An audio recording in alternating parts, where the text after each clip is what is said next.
ಸ್ನೇಹಿತರೆ ಎಲ್ರಿಗೂ ನಮಸ್ಕಾರ. 6ನೇ ಮಾದರಿ ಪ್ರಶ್ನೆ ಪತ್ರಿಕೆಗೆ ನಿಮಗೆಲ್ಲ ಆತ್ಮೀಯವಾದಂಥ ಸ್ವಾಗತ. PDO ಪರೀಕ್ಷೆಗೆ, VA ಪರೀಕ್ಷೆಗೆ, TET ಪರೀಕ್ಷೆಗೆ, HSTR ಎಕ್ಸಾಮ್ಗೆ ಹಾಗೆಯೇ GPSTR ಪರೀಕ್ಷೆಗಳಂತಹ ಸ್ಪರ್ಧಾತ್ಮಕ ಪರೀಕ್ಷೆ ಹಾಗೂ ಅರ್ಹತಾ ಪರೀಕ್ಷೆಗಳಲ್ಲಿ ಅತಿ ಹೆಚ್ಚು ಸ್ಕೋರನ್ನು ಮಾಡಬೇಕು ಅಂತಕ್ಕಂಥ ಉದ್ದೇಶವನ್ನು ಇಟ್ಕೊಂಡು ಈ ವಿಡಿಯೋ ಸರಣಿಯನ್ನು ಆರಂಭ ಮಾಡಿದ್ವಿ. ಈಗಾಗಲೇ 5 ವಿಡಿಯೋ ಸರಣಿಗಳಾಗಿದೆ. ಒಂದೊಂದು ವಿಡಿಯೋದಲ್ಲೂ ಕೂಡ ಸುಮಾರು 100 ಬಹುನಿರೀಕ್ಷಿತವಾದಂಥ MCQ ಪ್ರಶ್ನೋತ್ತರಗಳ ಒಂದು ಸೆಷನ್ನ ಪೂರ್ಣ ಪ್ರಮಾಣದಲ್ಲಿ ಅಪ್ಲೋಡ್ ಮಾಡಿದ್ವಿ ನಾವು ಈ ಒಂದು ಚಾನಲಲ್ಲಿ. ಸೊ ದಯಮಾಡಿ ಯಾರೆಲ್ಲ ಹೊಸದಾಗಿ ನೋಡ್ತಾ ಇದ್ದಾರೋ ಕೂಡಲೇ ಸಬ್ಸ್ಕ್ರೈಬ್ ಮಾಡಿ, ಹಾಗೆಯೇ ಬೆಲ್ ಐಕನ್ ಪ್ರೆಸ್ ಮಾಡಿ. ಸೊ ಹಳೆಯ ಎಲ್ಲ ವಿಡಿಯೋ ಸೆಷನ್ ನೋಡಬೇಕು ಅಂತ ಅಂದ್ಕೊಂಡ್ರೆ ಈ ಒಂದು ವಿಡಿಯೋ ಸೆಷನ್ನ ಪ್ಲೇಲಿಸ್ಟಲ್ಲಿ ಸರ್ಚ್ ಮಾಡಿ ನಿಮಗೆಲ್ಲ ಅವೈಲೇಬಲ್ ಆಗುತ್ತೆ. ಸೊ ಟೈಮನ್ನು ವೇಸ್ಟ್ ಮಾಡೋದು ಬೇಡ. ಆ್ಯಂಡ್ ಬಿಫೋರ್ ದ್ಯಾಟ್ ನಮ್ಮ ಫೇಸ್ಬುಕ್ ಪೇಜ್ ಇದೆ, ಎಜುಕೇಷನ್ ಫೇಸ್ಬುಕ್ ಪೇಜು. ಸೊ ದಯಮಾಡಿ ಎಲ್ಲೂ ಕೂಡ ನೀವು ಫಾಲೋ ಮಾಡ್ಬೋದು. ಸೊ ಲಿಂಕ್ ಬಂದು ಡಿಸ್ಕ್ರಿಪ್ಷನ್ ಬಾಕ್ಸಲ್ಲಿ ನಾನು ಕೊಟ್ಟಿದ್ದೀನಿ. So we have to start from the very first question, that is ಮಾದರಿ ಪ್ರಶ್ನೆ ಪತ್ರಿಕೆ 6ರಲ್ಲಿ ಮೊದಲನೇ ಪ್ರಶ್ನೆ. ಕಾಸಿಂ ಖಾನ್ನಿಂದ 3 ಲಕ್ಷ ವರಹಗಳಿಗೆ ಬೆಂಗಳೂರನ್ನು ಕೊಂಡುಕೊಂಡ ಮೈಸೂರು ಒಡೆಯ ಯಾರು ಅಂತ. ನೋಡಿ, ಕಾಸಿಂ ಖಾನ್ನಿಂದ 3 ಲಕ್ಷ ವರಹಗಳಿಗೆ ಬೆಂಗಳೂರನ್ನು ಕೊಂಡುಕೊಂಡಂಥ ಮೈಸೂರು ಒಡೆಯರು ಯಾರು ಅಂತ ಇದೆ. 4 ಆಪ್ಷನ್ ಇದೆ. ದೊಡ್ಡ ದೇವರಾಜ ಒಡೆಯರು, 10ನೇ ಚಾಮರಾಜೇಂದ್ರ ಒಡೆಯರು, ಚಿಕ್ಕ ದೇವರಾಜ ಒಡೆಯರು, ರಾಜ ಒಡೆಯರು ಅಂತಿದೆ. ಸೊ ಆಪ್ಷನ್ ಸಿ ಇದೆಯಲ್ಲ, ದಟ್ ಈಸ್ ಚಿಕ್ಕ ದೇವರಾಜ ಒಡೆಯರು ಅಂತ, ಅದು ಇದಕ್ಕೆ ರೈಟ್ ಆನ್ಸರ್ ಆಗುತ್ತೆ. ಸೊ ನೆಕ್ಸ್ಟು ನರೇಂದ್ರ ಚಂದ್ರ ಅಂತಕ್ಕಂಥದ್ದು ಯಾರ ಬಿರುದು ಅಂತ. ನರೇಂದ್ರ ಚಂದ್ರ ಅಂತಕ್ಕಂಥ ಒಂದು ಬಿರುದನ್ನು ಯಾರಿಗೆ ಕೊಡಲಾಗಿತ್ತು ಅಂತ. ಸೊ ಯಾರು ಅದನ್ನು ಪಡ್ಕೊಂಡಿದ್ರು ಅಂತ. ಸ್ವಾಮಿ ವಿವೇಕಾನಂದ, ದಯಾನಂದ ಸರಸ್ವತಿ, ವಿಕ್ರಮಾದಿತ್ಯ, ಸಮುದ್ರಗುಪ್ತ. ಇಲ್ಲಿ ನರೇಂದ್ರ ಚಂದ್ರ ಅಂದ ತಕ್ಷಣ ನೀವು ವಿವೇಕಾನಂದ ಅಂತ ಅರ್ಥ ಮಾಡ್ಕೊಬೇಡಿ. ಸೊ ವಿವೇಕಾನಂದರ ಪೂರ್ವಾಶ್ರಮದ ಹೆಸರು ಬಂದು ನರೇಂದ್ರನಾಥ ದತ್ತ ಅಂತಿರುತ್ತೆ. ಸೊ ಹಾಗಂತ ಮಾತ್ರಕ್ಕೆ ಅವರಿಲ್ಲಿ ಬರಲ್ಲ ಅಲ್ಲಿ. ಸೊ ನರೇಂದ್ರ ಚಂದ್ರ ಅಂತ ಇದು ಪೂರ್ಣ ಪ್ರಮಾಣದ ಒಂದು ಬಿರುದು. ಇದನ್ನು ಯಾರು ಕೊಟ್ಟಿದ್ರು ಅಂದರೆ ದಟ್ ಈಸ್ ವಿಕ್ರಮಾದಿತ್ಯನಿಗೆ. ಆಯಿತಾ, ಕನ್ಫ್ಯೂಸ್ ಆಗಬೇಡಿ. ತಾಳಿಕೋಟೆ ಅಥವಾ ರಕ್ಕಸ ತಂಗಡಿ ಕದನದಲ್ಲಿ ಯಾವ ಶಾಹಿ ಮನೆತನ ಭಾಗವಹಿಸಿರಲಿಲ್ಲ ಅಂದರೆ ಯಾವ ಒಂದು ಶಾಹಿ ಮನೆತನ ಪಾರ್ಟಿಸಿಪೇಟ್ ಮಾಡಲಿಲ್ಲ ಈ ಒಂದು ತಾಳಿಕೋಟೆ ಅಥವಾ ರಕ್ಕಸ ತಂಗಡಿ ಅಂತ. ನೋಡಿ, ಇಲ್ಲಿ ನಿಮಗೆ ಒಂದರ ಪ್ರಶ್ನೆಯಲ್ಲಿ 2 ಕಾನ್ಸೆಪ್ಟು. ತಾಳಿಕೋಟೆ ಕದನ ಅಂದರೂ ಒಂದೇ, ರಕ್ಕಸ ತಂಗಡಿ ಕದನ ಅಂದರೂ 2 ಒಂದೇ, ಬೋತ್ ಆರ್ ಸೇಮ್. ಕನ್ಫ್ಯೂಸ್ ಆಗಬೇಡಿ. ಸೊ ಈ ಒಂದು ವಾರ್ನಲ್ಲಿ ಅಥವಾ ಈ ಒಂದು ಕದನದಲ್ಲಿ ಯಾವ ಶಾಹಿ ಮನೆತನ ಪಾರ್ಟಿಸಿಪೇಟ್ ಮಾಡಿಲ್ಲ ಅಂತ. ಆದಿಲ್ ಶಾಹಿ, ಇಮಾದ್ ಶಾಹಿ, ಬರೀದ್ ಶಾಹಿ ಮತ್ತು ನಿಜಾಮ್ ಶಾಹಿ ಅಂತ. ಆಪ್ಷನ್ ಬಿ ಇದೆಯಲ್ಲ, ಇಮಾದ್ ಶಾಹಿ ಅಂತ, ಇದು ಇದಕ್ಕೆ ರೈಟ್ ಆನ್ಸರ್ ಆಗುತ್ತೆ. ಸೊ ನೆಕ್ಸ್ಟು 4ನೇ ಪ್ರಶ್ನೆ ನೋಡೋಣ. Question number 4. ಟೈಮನ್ನು ವೇಸ್ಟ್ ಮಾಡೋದು ಬೇಡ. ಗಾಂಧೀಜಿ ಮೊದಲ ಉಪವಾಸ ಸತ್ಯಾಗ್ರಹ ಮಾಡಿದ್ದು ಯಾವ ಚಳುವಳಿ ಅಂತ. ಮಹಾತ್ಮ ಗಾಂಧೀಜಿಯವರು ಫಸ್ಟ್ ಟೈಮು ಉಪವಾಸ ಸತ್ಯಾಗ್ರಹವನ್ನು ಮಾಡಿದ್ದು ಯಾವ ಚಳುವಳಿ ಅಂತ ಮೊದಲನೇ ಬಾರಿಗೆ. ಚಂಪಾರಣ್ಯ, ದಂಡಿ ಸತ್ಯಾಗ್ರಹ, ಪೂರ್ಣ ಒಪ್ಪಂದ ಮತ್ತು ಕೇಡಾ ಸತ್ಯಾಗ್ರಹ ಅಂತಿದೆ. ಸೊ ಆಪ್ಷನ್ ಡಿ ಇದೆಯಲ್ಲ, ಕೇಡಾ ಸತ್ಯಾಗ್ರಹ ಅಂತ, ಅದು ರೈಟ್ ಆನ್ಸರ್ ಆಗುತ್ತೆ. Next question number 5. Din i Ilahi ಪಂಥದ ಕಾರ್ಯದರ್ಶಿ ಯಾರಾಗಿದ್ರು ಅಂತ. ದೀನ್ ಇಲಾಯಿ ಅಂತಕ್ಕಂಥ ಒಂದು ಧರ್ಮ ಅಥವಾ ಪಂಥದ ಒಂದು ಸೆಕ್ರೆಟರಿಯೇಟ್ ಯಾರಾಗಿದ್ರು ಅಂತ. ಸೊ ಆಗಿನ ಒಂದು ಟರ್ಮಲ್ಲಿ ಸೊ ಬೀರ್ಬಲ್ಲು, ಅಬುಲ್ ಫಜಲ್ಲು, ಅಕ್ಬರು ಮತ್ತು ರಾಜ ತೋದರ್ಮಲ್ ಅಂತ. The right answer is Abdul Fazal ಅಂತಿದೆಯಲ್ಲ, ಅದು ರೈಟ್ ಆನ್ಸರ್ ಆಗುತ್ತೆ. ಆಸಿಯಾನ್ ಕೇಂದ್ರ ಕಚೇರಿ ಯಾವ ಒಂದು ಸಿಟಿಲಿದೆ ಅಂತ. ಆಸಿಯಾನ್ ಅಂತಕ್ಕಂಥ ಒಂದು ಕೇಂದ್ರ ಕಚೇರಿ ಯಾವ ನಗರದಲ್ಲಿದೆ. ಜಕಾರ್ತಾ, ಮನಿಲಾ, ಬ್ಯಾಂಕಾಕು, ಕೌಲಾಲಂಪುರ್ ಅಂತ. ಜಕಾರ್ತಾ, ಮನಿಲಾ, ಬ್ಯಾಂಕಾಕ್ ಮತ್ತು ಕೌಲಾಲಂಪುರ್ ಅಂತ ಇದೆ. ಸೊ ಆಪ್ಷನ್ ಎ ಇದೆಯಲ್ಲ, Jakarta, it's right answer of this 6th question. So ನಾವು we will go forward the question number 7. Rajya Sabha ಸಭಾಪತಿಯನ್ನು ಯಾರು ನೇಮಿಸುತ್ತಾರೆ ಅಂತ. ನೋಡಿ, ಈ ವಿಧಾನ ಪರಿಷತ್ತಿನ ಅಧ್ಯಕ್ಷರ ಅವಧಿಗಳಾಗಿರ್ಬೋದು, ಅವರ ಆಯ್ಕೆ ಆಗಿರ್ಬೋದು, ವಿಧಾನಸಭೆದು ಮತ್ತು ಇನ್ನು ರಾಜ್ಯ ವಿಧಾನ ಪರಿಷತ್ತು ಮತ್ತು ಸಂಸತ್ತಿನ ಮೇಲ್ಮನೆ ಕೆಳಮನೆ ಎರಡನ್ನೂ ಕೂಡ ನೀವು ಪೂರ್ಣ ಪ್ರಮಾಣದಲ್ಲಿ ಓದ್ಕೊಳ್ಬೇಕಾಗುತ್ತೆ. ಆಮೇಲೆ ಸೊ ಹೈಕೋರ್ಟು, ಸುಪ್ರೀಂ ಕೋರ್ಟು, ಅವರ ಅಧಿಕಾರಾವಧಿ, ಅವರು ಯಾರಿಂದ ನೇಮಕ ಆಗ್ತಾರೆ. ಸೊ ನೇಮಕಾತಿಗೆ ನಮ್ಮ ಇಂಡಿಯನ್ ಕಾನ್ಸ್ಟಿಟ್ಯೂಷನಲ್ಲಿ ಯಾವ ವಿಧಿ ಬರುತ್ತೆ, ಈ ರಾಷ್ಟ್ರಪತಿಯ ಅರ್ಹತೆಗಳೇನು, ಇವೆಲ್ಲ ಇಟ್ ಈಸ್ ವೆರಿ ಇಂಪಾರ್ಟೆಂಟು. ದಯಮಾಡಿ ಈ ಪೊಲಿಟಿಕಲ್ ಸೈನ್ಸ್ಗೆ ಸಂಬಂಧಪಟ್ಟಂಥ ಇಷ್ಟು ಟಾಪಿಕ್ಸನ್ನು ಸೊ ನೀವು ನೀಟಾಗಿ ಓದ್ಕೊಂಡು ಗ್ರಹಿಸ್ಕೊಳ್ಬೇಕಾಗುತ್ತೆ. ಅದ್ರ ಮೇಲೆ ಯಾವುದೇ ರೂಪದಲ್ಲೂ ಕೂಡ ಪ್ರಶ್ನೆಯನ್ನು ಕೇಳ್ತಕ್ಕಂಥ ಚಾನ್ಸಸ್ ಬಹುತೇಕ ಇರುತ್ತೆ. ಸೊ ರಾಜ್ಯಸಭಾ ಸಭಾಪತಿಯನ್ನು ಯಾರು ನೇಮಕ ಮಾಡ್ತಾರೆ ಅಂತ. ರಾಜ್ಯಸಭಾ ಸದಸ್ಯರು, ಲೋಕಸಭಾ ಸದಸ್ಯರು, ಸಂಸತ್ತಿನ ಉಭಯ ಸದಸ್ಯರು, ರಾಷ್ಟ್ರಪತಿ ಅಂತ ಇದೆ. ಸೊ ಆಪ್ಷನ್ ಸಿ ಸಂಸತ್ತಿನ ಉಭಯ ಸದಸ್ಯರು ಅಂದರೆ ಉಭಯ ಅಂದರೆ 2 ಸದಸ್ಯರು ಅಂತ, ಸಂಸತ್ತಿನ ಉಭಯ ಸದಸ್ಯರು ಅಂತ. ರಾಜ್ಯಸಭಾ ಸಭಾಪತಿಯನ್ನು ಅವರು ನೇಮಕ ಮಾಡ್ತಾರೆ ಅಂತ. ನೆಕ್ಸ್ಟು ಕ್ವಶನ್ ನಂಬರ್ 8 ನೋಡೋಣ. ಈಗ ಪ್ರಶ್ನೆ ಸಂಖ್ಯೆ 8. ರಾಷ್ಟ್ರಪತಿಯು ಈ ಕೆಳಗಿನ ಯಾರಿಗೆ ಪ್ರಮಾಣ ವಚನವನ್ನು ಬೋಧಿಸಲ್ಲ ಅಂತ. ಪ್ರಮಾಣ ವಚನವನ್ನು ಯಾರಿಗೆ ಬೋಧನೆ ಮಾಡಲ್ಲ ಅಂತ ರಾಷ್ಟ್ರಪತಿಯಲ್ಲಿ. ಪ್ರಧಾನಮಂತ್ರಿ, ಕೇಂದ್ರ ಮುಖ್ಯ ಮಾಹಿತಿ ಆಯುಕ್ತರು, ರಾಷ್ಟ್ರೀಯ ಮಾನವ ಹಕ್ಕು ಆಯೋಗದ ಅಧ್ಯಕ್ಷರು ಮತ್ತು ರಾಜ್ಯಪಾಲ ಅಂತಿದೆ. ಸೊ ರಾಜ್ಯಪಾಲರಿಗೆ ರಾಷ್ಟ್ರಪತಿಗಳು ಪ್ರಮಾಣ ವಚನವನ್ನು ಇಲ್ಲಿ ಬೋಧನೆ ಮಾಡಲ್ಲ. ಸೊ ಅರ್ಥ ಆಯಿತು ನಿಮಗೆ. ಆದರೆ ರಾಜ್ಯಪಾಲರ ಸಮ್ಮುಖದಲ್ಲಿ ಉಳಿದಂಥ ಮಂತ್ರಿ, ಕರ್ನಾಟಕ ರಾಜ್ಯದ ಮುಖ್ಯಮಂತ್ರಿ ಅವರಿಂದನೇ ಪ್ರಮಾಣ ವಚನ ತಗೊಳ್ಬೇಕಾಗುತ್ತೆ. ಮಂತ್ರಿಮಂಡಲ ಕೂಡ ಅವರಿಂದನೇ ಪ್ರಮಾಣ ವಚನವನ್ನು ಸ್ವೀಕಾರ ಮಾಡ್ಕೊಳ್ಬೋದು. ಆದರೆ ಒಬ್ಬ ರಾಷ್ಟ್ರಪತಿ ರಾಜ್ಯಪಾಲರಿಗೆ ಇಲ್ಲಿ ಪ್ರಮಾಣ ವಚನವನ್ನು ಬೋಧನೆ ಮಾಡಲ್ಲ ಇಲ್ಲಿ. ಆಯಿತಾ, ಹಾಗಾಗಿ ಆಪ್ಷನ್ ಬಿ ರೈಟ್ ಆನ್ಸರು, ರಾಜ್ಯಪಾಲರು. ನೆಕ್ಸ್ಟು ಕರ್ನಾಟಕದ ಮೊದಲ ಉಪಮುಖ್ಯಮಂತ್ರಿ ಯಾರು ಅಂತ. The first deputy chief minister ಯಾರು ಅಂತ ನಮ್ಮ ಸ್ಟೇಟ್ಗೆ. BS ಯಡಿಯೂರಪ್ಪ, ವೀರಪ್ಪ ಮೊಯ್ಲಿ, ಶ್ರೀ SM ಕೃಷ್ಣ ಮತ್ತು ಶ್ರೀ ಸಿದ್ದರಾಮಯ್ಯ ಅಂತ. ಕರ್ನಾಟಕದ ಮೊದಲ ಉಪಮುಖ್ಯಮಂತ್ರಿ ಯಾರು ಅಂದರೆ that is Shri S M Krishna ಅದು. ಸೊ ಫಸ್ಟ್ CM ಯಾರು ಒಂದು that is K C Reddy, ಅದೆಲ್ಲ ಗೊತ್ತಿಲ್ಲ ನಿಮಗೆ. ಸೊ ನೆಕ್ಸ್ಟು 10ನೇ ಪ್ರಶ್ನೆ ಬರೋಣ. ಈಗ ಕ್ವಶನ್ ನಂಬರ್ 10. ಈಗ ರಾಷ್ಟ್ರೀಯ ತುರ್ತು ಪರಿಸ್ಥಿತಿಯನ್ನು ಘೋಷಣೆ ಮಾಡಿದಂಥ ಎಷ್ಟು ದಿನಗಳ ಒಳಗೆ ಸಂಸತ್ತಿನ 2 ಸದನಗಳ ಅನುಮತಿಯನ್ನು ಪಡೆದುಕೊಳ್ಬೇಕು ಅಂತ. ಸೊ ರಾಷ್ಟ್ರೀಯ ತುರ್ತು ಪರಿಸ್ಥಿತಿಯನ್ನು ಡಿಕ್ಲೇರ್ ಮಾಡಾಗಿ ಎಷ್ಟು ದಿನಗಳ ಒಳಗಡೆ ಸಂಸತ್ತಿನ 2 ಸದನಗಳ ಅನುಮತಿಯನ್ನು ಪಡ್ಕೊಳ್ಬೇಕಾಗುತ್ತೆ ಅಂತ. ಸೊ 1 ತಿಂಗಳ ಒಳಗೆ, 6 ತಿಂಗಳ ಒಳಗೆ, 3 ತಿಂಗಳ ಒಳಗೆ ಮತ್ತು 2 ತಿಂಗಳ ಒಳಗೆ ಅಂತಿದೆ. ಸೊ ಆಪ್ಷನ್ ಎ ಇದೆಯಲ್ಲ 1 ತಿಂಗಳ ಒಳಗೆ, ಅದು ರೈಟ್ ಆನ್ಸರ್ ಆಗುತ್ತೆ. ನೆಕ್ಸ್ಟು ಉಗಾಂಡ ದೇಶದ ಕರೆನ್ಸಿ ಹೆಸರೇನು ಅಂತ. ಉಗಾಂಡ ದೇಶದ ಕರೆನ್ಸಿಯ ಹೆಸರೇನು? ಶಿಲ್ಲಿಂಗ್, ರಿವಾನಿಯಾ, ಬಹತಾ ಮತ್ತು ಡೋಂಗ್ ಅಂತ. ಶಿಲ್ಲಿಂಗು, ರಿವಾನಿಯಾ, ಬಹತಾ ಮತ್ತು ಡೋಂಗ್. ಸೊ ಉಗಾಂಡ ದೇಶದ ಒಂದು ಕರೆನ್ಸಿ ಹೆಸರು, the name of the currency in Uganda ಅಂದರೆ ದಟ್ ಈಸ್ ಶಿಲ್ಲಿಂಗ್ ಅಂತಂದ್ರೆ ಹೆಸರು ಅದರ ಕರೆನ್ಸಿ ಇದು. ಸೊ ರೂಪಾಯಿ ಚಿಹ್ನೆಯನ್ನು ರೂಪಿಸ್ತವ್ರು ಯಾರು ಅಂತ. ರೂಪಾಯಿ ಚಿಹ್ನೆಯನ್ನು ಯಾರು ಫಸ್ಟು ರೂಪಿಸ್ತಾರೆ? ರಘುರಾಮ್ ರಾಜನ್ನು, ಚಂದ್ರಶೇಖರ್ ರಾವ್, ಉದಯ್ ಕುಮಾರು ಮತ್ತು ಆರ್ ಶಂಕರನ್ ಅಂತ ಇದೆ. ದಟ್ ಈಸ್ ಆಪ್ಷನ್ ಸಿ ಇದೆಯಲ್ಲ, ಉದಯ್ ಕುಮಾರ್ ಅಂತ, ಅದು ಇದಕ್ಕೆ ರೈಟ್ ಆನ್ಸರ್ ಆಗುತ್ತೆ. ಸೊ ನೆಕ್ಸ್ಟು 13ನೇ ಪ್ರಶ್ನೆ ನೋಡೋಣ. ಈಗ ಕ್ವಶನ್ ನಂಬರ್ 13. ಯಾವ ಜಿಲ್ಲೆಯನ್ನು ಸಹಕಾರಿ ಸಂಘಗಳ ತೊಟ್ಟಿಲು ಎಂದು ಕರೆಯುತ್ತಾರೆ? ಯಾವ ಜಿಲ್ಲೆಯನ್ನು ಸಹಕಾರಿ ಸಂಘಗಳ ತೊಟ್ಟಿಲು ಎಂದು ಕರೆಯುತ್ತಾರೆ? ಬಾಗಲಕೋಟೆ, ಬೆಳಗಾವಿ, ಮೈಸೂರು, ಧಾರವಾಡ. ಬಾಗಲಕೋಟೆ, ಬೆಳಗಾವಿ, ಮೈಸೂರು ಮತ್ತು ಧಾರವಾಡ ಅಂತ. ಸೊ ಆಪ್ಷನ್ ಡಿ ಇದೆಯಲ್ಲ ಧಾರವಾಡ, ಅದು ಇದಕ್ಕೆ ರೈಟ್ ಆನ್ಸರ್ ಆಗುತ್ತೆ. ಸೊ ಆಕಳಕವಿ ಗುಹೆಗಳು ಯಾವ ಜಿಲ್ಲೆಯಲ್ಲಿ ಕಂಡುಬರುತ್ತವೆ ಅಂತ. ಆಕಳಕವಿ ಗುಹೆಗಳು ಯಾವ ಜಿಲ್ಲೆಯಲ್ಲಿ ಕಂಡುಬರುತ್ತವೆ? ಬೆಳಗಾವಿ, ಉತ್ತರ ಕನ್ನಡ, ದಕ್ಷಿಣ ಕನ್ನಡ ಮತ್ತು ಉಡುಪಿ. ಆಪ್ಷನ್ ಬಿ ಇದೆಯಲ್ಲ ಉತ್ತರ ಕನ್ನಡ, ಇದು ರೈಟ್ ಆನ್ಸರ್ ಆಗುತ್ತೆ. ನೆಕ್ಸ್ಟ್ 15ನೇ ಪ್ರಶ್ನೆ. ಸಾಮಾನ್ಯವಾಗಿ ವಿದ್ಯುತ್ ಬಲ್ಬನ್ನು ಆಯಸ್ಸನ್ನು ಹೆಚ್ಚಿಸಲು ಬಲ್ಪಿನ ಒಳಗೆ ಈ ಕೆಳಗಿನ ಯಾವ ಅನಿಲವನ್ನು ತುಂಬಿರ್ತಾರೆ ಅಂತ. ಅಂದರೆ ಒಂದು ವಿದ್ಯುತ್ ಬಲ್ಪಿನ ಒಂದು ಆಯಸ್ಸನ್ನು ಜಾಸ್ತಿ ಮಾಡಲಿಕ್ಕೆ ಆ ಬಲ್ಪ್ ಒಳಗಡೆ ಯಾವ ಒಂದು ಅನಿಲವನ್ನು ಇಂಜೆಕ್ಟ್ ಮಾಡಿರ್ತಾರೆ ಅಥವಾ ತುಂಬಿರ್ತಾರೆ ಅಂತ. ಸಾರಜನಕ, ಆಮ್ಲಜನಕ, ಜಲಜನಕ ಮತ್ತು ಟಂಗಸ್ಟನ್ ಅಂತ ಇದೆ. ದಟ್ ಈಸ್ ಸಾರಜನಕ ಇದೆಯಲ್ಲ, hydrogen, that is right answer ಅಂತ, ಸಾರಜನಕ. ನೆಕ್ಸ್ಟು ಮ್ಯಾಥ್ಸ್ ದ ಫಾಲೋಯಿಂಗ್ ಟೈಪಲ್ಲಿ ಒಂದು ಪ್ರಶ್ನೆ ಇದೆ. ಸೊ ಎಡಭಾಗದಲ್ಲಿ ಧಾತುಗಳನ್ನು ಕೊಟ್ಟಿದ್ದಾರೆ, ಬಲಭಾಗದಲ್ಲಿ ಸೂತ್ರಗಳು. ಪ್ರತಿಯೊಂದು ಧಾತುಗಳಿಗೆ ಸಂಬಂಧಪಟ್ಟಂಥ ಸೂತ್ರಗಳು. ಫಸ್ಟ್ ಧಾತು ಓದ್ಬೋಣ ನಾವು. ಅಮೋನಿಯಾ, ಅಸಿಟಲೀನ್, ಈಥಲೀನ್ ಮತ್ತು ಗ್ಲೂಕೋಸ್ ಅಂತಿದೆ. ಇನ್ನು ಸೂತ್ರಗಳು C2H2 NH3, C2H4 C6H12O6 ಅಂತ ಇದೆ. ಸೊ ಸಂಕೇತಗಳು ಕೊಟ್ಟಿದ್ದಾರೆ ಇಲ್ಲಿ, ಅದನ್ನು ಮ್ಯಾಚ್ ಮಾಡಬೇಕು. So which one is the correct of this maths the following questions ಅಂತ. ದಟ್ ಈಸ್ ಆಪ್ಷನ್ ಬಿ ಇದೆಯಲ್ಲ ಇಲ್ಲಿ. ಸೊ ಒಂದಿಸಿ ಬರೀರಿಲ್ಲಿ ನೋಡಿ. ಅಮೋನಿಯಾಗೆ ಯಾವ್ದು ಮ್ಯಾಚ್ ಆಗುತ್ತೆ ಅಂದರೆ, so that is second one NH3, ಇದು ಅಮೋನಿಯಾ ಆಗುತ್ತೆ. ಸೊ ಅಸಿಟಲೀನ್ಗೆ ನಂಬರ್ 1 ಇದೆಯಲ್ಲ ಇಲ್ಲಿ C2H2, ಅದು ಕರೆಕ್ಟ್ ಆಗುತ್ತೆ. ಇನ್ನು ಈಥಲಿನ್ಗೆ ಸೊ 3ನೇದಕ್ಕೆ 3 ಸರಿಯಾದ ಉತ್ತರ ಆಗುತ್ತೆ. ಇನ್ನು ಗ್ಲೂಕೋಸ್ಗೆ 4ನೇ ಎಸ್ಗೆ ಸೊ 4ನೇದೇ ಸರಿಯಾದಂಥ ಉತ್ತರ ಆಗುತ್ತೆ ಅಂತ. ಸೊ 2, 1, 3, 4 ದಟ್ ಈಸ್ ಅಮೋನಿಯಾಗೆ NH3, ಅಸಿಟಲಿನ್ಗೆ C2H2, ಈಥಲಿನ್ಗೆ C2H4, ಗ್ಲೂಕೋಸ್ಗೆ C6H12 ಮತ್ತು O6, ಇದು ರೈಟ್ ಆನ್ಸರ್ ಆಗುತ್ತೆ. ಸೊ ನೆಕ್ಸ್ಟು 17ನೇ ಪ್ರಶ್ನೆ ನೋಡೋಣ. Question number 17. ಅಲ್ಜಿಮೀರ್ ಕಾಯಿಲೆಯು ದೇಹದ ಯಾವ ಭಾಗದ ಮೇಲೆ ಪರಿಣಾಮ ಬೀರುತ್ತೆ ಅಂತ. ಅಲ್ಜಿಮೀರ್ ಅಂತಕ್ಕಂಥ ಕಾಯಿಲೆ ನಮ್ಮ ದೇಹದ ಯಾವ ಒಂದು ಪಾರ್ಟ್ ಮೇಲೆ ಅದು ಎಫೆಕ್ಟನ್ನು ಕೊಡುತ್ತೆ ಅಂತ. ಸೊ ಬ್ರೈನು, ಕೀಲುಗಳು, ಥ್ರೋಟು ಮತ್ತು ದೊಡ್ಡ ಕರಳು ಅಂತ.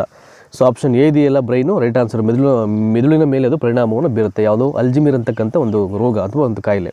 18 ಬೈಜಿಕ ವಿದಳನ. ನೋಡಿ ಅದರ ಹೆಸರು ಅರ್ಥ ಮಾಡ್ಕೊಳ್ಳಿ, ಸೈನ್ಸ್ಗೆ ಸಂಬಂಧಪಟ್ಟಂಥ ಒಂದು ಕ್ವಶನ್ ಇದು. ಬೈಜಿಕ ವಿದಳನ, ಸೊ ಇದನ್ನು ಯಾರು ಕಂಡುಹಿಡಿತಾರೆ ಅಂತ. ಆಟೋ ಹಾನ್ ಮತ್ತು Fritz Strassmann, Homi Jehangir Bhabha, Henry Becquerel, Rutherford ಮತ್ತು ವಿಲಿಯಂ ಜಾಕ್ಸನ್ ಅಂತ ಇದೆ. So that is option A ಇದೆಯಲ್ಲ the very first one, Otto Hahn ಮತ್ತು ಫ್ರಿಜ್ ಸ್ಟ್ರಾಸ್ಮನ್ ಅಂತಕ್ಕಂಥದ್ದು ರೈಟ್ ಆನ್ಸರ್ ಆಗುತ್ತೆ. ನೆಕ್ಸ್ಟ್ 19 ಈ ಕೆಳಗಿನ ಯಾವ ಅನಿಲವು ಕೆಟ್ಟ ವಾಸನೆಯನ್ನು ಹೊಂದಿದೆ. ಈ ಕೆಳಗಿನ ಯಾವ ಅನಿಲವು ಕೆಟ್ಟ ವಾಸನೆಯನ್ನು ಹೊಂದಿದೆ ಅಂತ. ಅಮೋನಿಯಾ, ಫ್ರಿಯಾನ್, ಹೈಡ್ರೋಜನ್ ಸಲ್ಫೈಡ್ ಮತ್ತು ಮರ್ಕ್ಯೂರಿ ಪೇಪರ್ ಅಂತ. So ammonia, freon, hydrogen sulphide ಮತ್ತು ಮರ್ಕ್ಯೂರಿ ಪೇಪರ್ ಅಂತ ಇದೆ. So the right answer is hydrogen sulphide. So next 20ನೇ ಪ್ರಶ್ನೆ ನೋಡಿ. ಈಗ ಕ್ವಶನ್ ನಂಬರ್ 20. ಉದ್ದ ಎಳೆಯ ಹತ್ತಿ ಬೆಳೆಯಲು ಪ್ರಸಿದ್ಧವಾದ ದೇಶ ಅಂತ. ಉದ್ದ ಎಳೆಯ ಹತ್ತಿ ಬೆಳೆಯಲು ಪ್ರಸಿದ್ಧವಾದ ದೇಶ ಯಾವುದು ಅಂತ. ಉದ್ದ ಎಳೆಯ ಹತ್ತಿಯನ್ನು ಬೆಳೀಲಿಕ್ಕೆ ಸೊ ಫೇಮಸ್ ಆಗಿರತಕ್ಕಂಥ ಒಂದು ಕಂಟ್ರಿ ಯಾವುದು ಅಂತ. Bharat, Egypt, China, Indonesia. So ಈಜಿಪ್ಟಲ್ಲಿ ಸಹಜವಾಗಿ ಉದ್ದ ಎಳೆಯಿರತಕ್ಕಂಥ ಒಂದು ಹತ್ತಿಯಲ್ಲಿ ಬೆಳೆಯಲಾಗುತ್ತೆ, ಹಾಗಾಗಿ ಈಜಿಪ್ಟಲ್ಲಿ ಬರುವಂಥದ್ದು. So question number 21. Operation smiling. Operation smiling so ಯಾವ ವರ್ಷ ನಡೆಯಿತು ಅಂತ. 1971, 1998, 1962, 1974. The answer is option D ಇದೆಯಲ್ಲ 1974, ಇದು ರೈಟ್ ಆನ್ಸರ್ ಆಗುತ್ತೆ. ನೋಡಿ ಇವೆಲ್ಲ ನಾವು ಐ ಥಿಂಕ್ ಇದೆಲ್ಲ ಹೇಗೆ ಅಂದರೆ ನಿಮಗೆ ಇಟ್ಸ್ ಲೈಕ್ ಒಂಥರ ಕ್ವಶನ್ ಬ್ಯಾಂಕ್ ಇದ್ದಾಗೆ ಇದು. ನಾವು ಮಾಡ್ತಿರ್ತಕ್ಕಂಥ ಮಾದರಿ ಪ್ರಶ್ನೆ ಪತ್ರಿಕೆಗಳ ಒಂದು ಕ್ವಶನ್ ಆ್ಯಂಡ್ ಆನ್ಸರ್ಸ್ ಏನಿದೆ. ಸೊ ಒಂದು ಸಲ ಇದನ್ನು ನೋಡಿಬಿಟ್ಟು ನೀವು ಏನು ಮಾಡಬೇಕು, ಒಂದು ಸಲಕ್ಕೆ ಎಲ್ಲ ಪ್ರಶ್ನೆಗಳ ಉತ್ತರಗಳು ನಿಮಗೆ ಮೈಂಡ್ಲಿರುತ್ತೆ ಅಂತ ಹೇಳಲಿಕ್ಕಾಗಲ್ಲ. ಇದನ್ನು ಐ ಥಿಂಕ್ ನಾನೇನು ನನ್ನ ಯೂಶ್ವಲಿ ನಾವು ಯೂಟ್ಯೂಬಲ್ಲಿ ಪ್ರತಿಯೊಂದು ಕ್ಲಾಸ್ ಮಾಡಿ ಅಪ್ಲೋಡ್ ಮಾಡಬೇಕಾದ್ರೆ ನಮ್ಮ ವಾಯ್ಸ್ ಸ್ಟ್ರೆಂತ್ ಬಂದು ದಟ್ ಈಸ್ ಅದು 1.0 ಇರುತ್ತೆ ಅದು ಯೂಶ್ವಲಿ ನಾರ್ಮಲ್ ವಾಯ್ಸ್ ಅದು ರೇಷಿಯೋ. ಅದನ್ನು ನೀವು ಮತ್ತೆ ರಿವರ್ಸ್ ಅದನ್ನು ಓಪನ್ ಮಾಡ್ಕೊಂಡು ಕೇಳಬೇಕು ಅಂದರೆ ಸೊ 1.1 ಮಾಡ್ಕೊಳ್ಳಿ. ಸೊ ವಾಯ್ಸ್ ಸ್ಪೀಡ್ ಆಗುತ್ತೆ, ಆವಾಗ ಇಮಿಡಿಯೇಟು ನಿಮಗೆ ಟೈಮ್ ಬೌಂಡಿಂಗು ಬೇಗ ಆಗಿಬಿಡುತ್ತೆ ಆಯಿತಾ. ಸೊ ಒಂದು ಸಲ ಸೇಮ್ 1.0 ನೋಡ್ಕೊಳ್ಳಿ. ಅದಾದಮೇಲೆ ಮತ್ತೆ ಸ್ಪೀಡಾಗಿ ಮತ್ತೆ ರಿವಿಷನ್ ಪ್ಯಾಟ್ರನಲ್ಲಿ ನೀವು ಅದನ್ನು ಅಭ್ಯಾಸ ಮಾಡಬೇಕು ಅಂದರೆ 1.1 ಮಾಡ್ಕೊಳ್ಳಿ ಆಯಿತಾ. ಸೊ ನಮ್ಗೆ ಏನು ಗೊತ್ತಿದ್ರೆ ನಿಮಗೆ ಕನ್ವೆ ಮಾಡ್ತಿರ್ತೀನಿ ಅಷ್ಟೇ. ಯಾಕೆಂದರೆ ಈಗ ನಾನು ಅಷ್ಟೇ ಕೆಲವೊಂದು ಬೇರೆ ಯೂಟ್ಯೂಬ್ ಚಾನಲ್ಸಲ್ಲಿ ನಾವು ಕೆಲವೊಂದು ವಿಷಯಗಳನ್ನು ತಿಳ್ಕೊಳ್ಬೇಕಾದ್ರೆ ಫಸ್ಟು ಅದೇ ವಾಯ್ಸಲ್ಲಿ ಫಸ್ಟ್ ಕೇಳ್ಕೊತೀವಿ ನಾವು. ಇಮಿಡಿಯೇಟ್ ರಿವರ್ಸ್ ಎಗೇನ್ ಮತ್ತೆ ನೋಡಬೇಕು ಅಂದರೆ ಅದನ್ನು 1.1 ಮಾಡಿಕೊಂಡು ವಾಯ್ಸ್ ಸ್ಪೀಡ್ ಜಾಸ್ತಿ ಮಾಡಿಕೊಂಡು ಬೇಗ ಅಂದರೆ ಅವರು ಪ್ರಶ್ನೆ ಓದಬೇಕಾದ್ರೆ ಒಬ್ಬ ಯೂಟ್ಯೂಬರ್ ಆಗಲಿ ಕ್ವಶನ್ಸನ್ನು ಓದಬೇಕಾದ್ರೆ ನಮಗೆ ಆನ್ಸರ್ ಫ್ಲ್ಯಾಶ್ ಆಗಬೇಕು. ಅದು ಆನ್ಸರ್ ಫ್ಲ್ಯಾಶ್ ಆಗಬೇಕು ಅಂದರೆ ನಾವೇನು ಮಾಡಬೇಕು, ಅಪ್ ಟು ಸೊ ಒಂದು 2ರಿಂದ 3 ಸಲ ಆದರೂ ಅದೇ ವಿಡಿಯೋವನ್ನು ಅದೇ ಮಾದರಿ ಪ್ರಶ್ನೆ ಬದರಿಕೆಯನ್ನು ನಾವು ನೋಡಬೇಕಾಗಿರುತ್ತೆ. ಸೊ ಆ ಒಂದು ವೇನಲ್ಲಿ ನಾವೇನು ಮಾಡಬೇಕು, ಕ್ಲಾಸಸ್ಸನ್ನು ನಾವು ತಿಳ್ಕೊಳ್ಬೇಕಾಗುತ್ತೆ ಆಯಿತಾ. ಸೊ ಆಪರೇಷನ್ ಸ್ಮೈಲಿಂಗ್ ಅಂತಕ್ಕಂಥದ್ದು ಯಾವ ವರ್ಷ ಕಂಡಕ್ಟ್ ಆಗುತ್ತೆ ಅಂದರೆ 1974. ನೆಕ್ಸ್ಟು 22ನೇದು ಕರ್ನಾಟಕದಲ್ಲಿ ಪ್ರಥಮ ರೈಲು ಮಾರ್ಗ ನಿರ್ಮಾಣವಾದಂಥ ವರ್ಷ. ಸೊ 1859 ಇದು ಕರ್ನಾಟಕದಲ್ಲಿ ಪ್ರಥಮ ರೈಲು ಮಾರ್ಗ ನಿರ್ಮಾಣವಾದಂಥ ವರ್ಷ. ಇಲ್ಲಿ ಸ್ಟೇಟಲ್ಲಿ ನಿರ್ಮಾಣವಾದಂಥ ರೈಲು ಮಾರ್ಗಕ್ಕೆ ಬೇರೆ ಬರುತ್ತೆ ವರ್ಷ 1859 ಆಯಿತಾ. ಬಟ್ ಇನ್ನೊಂದು ಐ ಥಿಂಕ್ ಇಡೀ ದೇಶದಲ್ಲಿ ಅಂತ ಬೇರೆ ಬರುತ್ತೆ, ಅದು ಮುಂಬೈ ಟು ತಾಣ ಬರುತ್ತೆ. ಇದು ಕರ್ನಾಟಕದ ಬಂದು 1859, ಮೇ ಬಿ ನಮ್ಮ ಇಂಡಿಯಾಗೆ ತೊಗೊಂಡ್ರೆ ಅದು 1853 ಬರುತ್ತೆ ಅದು maybe. So Mumbai to Thane ಅದು ಆಯಿತಾ. ಸೊ ಹಾಗೆ ಕನ್ಫ್ಯೂಸ್ ಆಗಿಬಿಡಿ, ಸ್ಟೇಟ್ಗೆ ಬೇರೆ ಇರುತ್ತೆ. ಸೊ ರೈಲ್ವೆ ಒಂದು ಮಾರ್ಗ ಆರಂಭ ಆಗಿದ್ದು ನಿರ್ಮಾಣವಾದಂಥ ವರ್ಷ, ಇಡೀ ದೇಶ ಅಂದರೆ ಅದಕ್ಕೆ ಬೇರೆ ವರ್ಷ ಇರುತ್ತೆ. ಸೊ ಎರಡೂ ಗೊಂದಲ ಆಗ್ಬಾರ್ದು ಆಯಿತಾ. ಸೊ ನೆಕ್ಸ್ಟು ಭೂ ಮೇಲ್ಮೈನ ಭೂ ಜಲರಾಶಿ ಕ್ಷೇತ್ರದ ಅನುಪಾತ ಎಷ್ಟು ಅಂತ. ಭೂ ಮೇಲ್ಮೈನ ಭೂ ಮತ್ತು ಜಲರಾಶಿ ಕ್ಷೇತ್ರದ ಅನುಪಾತ ಎಷ್ಟಿರುತ್ತೆ ಅಂತ. ಸೊ 2:3.3, 1:2.43, 2:4.2, 1:3 ಅಂತ ಇದೆ. ಸೊ ಆಪ್ಷನ್ ಬಿ ಇದೆಯಲ್ಲ. ಸೊ ಭೂ ಮೇಲ್ಮೈನ ಭೂ ಮತ್ತು ಜಲರಾಶಿ ಕ್ಷೇತ್ರದ ಅನುಪಾತ ಎಷ್ಟು, that is 1:2.43. It's the right answer ಇದಕ್ಕೆ. ನೆಕ್ಸ್ಟು 24 ಬರೋಣ. ಸುಭಾಷ್ ಚಂದ್ರ ಬೋಸ್ ಸ್ಥಾಪನೆ ಮಾಡಿದಂಥ ಆಜಾದ್ ಹಿಂದ್ ಫೌಜ್ ಸೈನ್ಯದ ಚಿಹ್ನೆ ಯಾವುದು ಅಂತ. ಅದರ ಒಂದು ಇದು ಚಿಹ್ನೆ ಯಾವುದು, ಒಂದು ಸಿಂಬಲ್ ಯಾವ್ದು ಬರುತ್ತೆ ಅಂತ. ಸುಭಾಷ್ ಚಂದ್ರ ಬೋಸರು ಆರಂಭ ಮಾಡಿದಂಥ ಆಜಾದ್ ಹಿಂದ್ ಫೌಜ್ ಸೈನ್ಯದ ಚಿಹ್ನೆ ಯಾವುದು. ಸಿಂಹ, ಚಿರತೆ, ಹುಲಿ ಮತ್ತು ಕಸ್ತೂರಿ ಮೃಗ. ಸೊ ಹುಲಿ ಅದು ಯಾವುದದು ಚಿಹ್ನೆ ಅಂದರೆ ಆ ಸೈನ್ಯದ ಚಿಹ್ನೆ ಹುಲಿ ಆಗುತ್ತೆ. ನೆಕ್ಸ್ಟು ತನ್ಮಿಶ್ರ ಅಥವಾ ರಾಮತಾನು ಪಾಂಡೆ ಇದು ಯಾವ ಹಿಂದೂಸ್ತಾನಿ ಸಂಗೀತಗಾರನ ಮೂಲ ಹೆಸರಾಗಿತ್ತು. ತನ್ಮಿಶ್ರ ಅಥವಾ ರಾಮತಾನು ಪಾಂಡೆ ಅಂತ. ಸೊ ಎರಡು ಹೆಸರನ್ನ ಸೊ ಆತನಿಗೆ ಕುರಿತಾಗಿ ಹೇಳುವಂಥದ್ದು ತನ್ಮಿಶ್ರ ಮತ್ತು ರಾಮತಾನ್ ಪಾಂಡೆ ಅಂತ ಯಾವ ಹಿಂದೂಸ್ತಾನಿ ಸಂಗೀತಗಾರನಿಗೆ ಇದ್ದಂಥ ಒಂದು ಮೂಲ ಹೆಸರಾಗಿತ್ತು ಅಂತ ಇದು.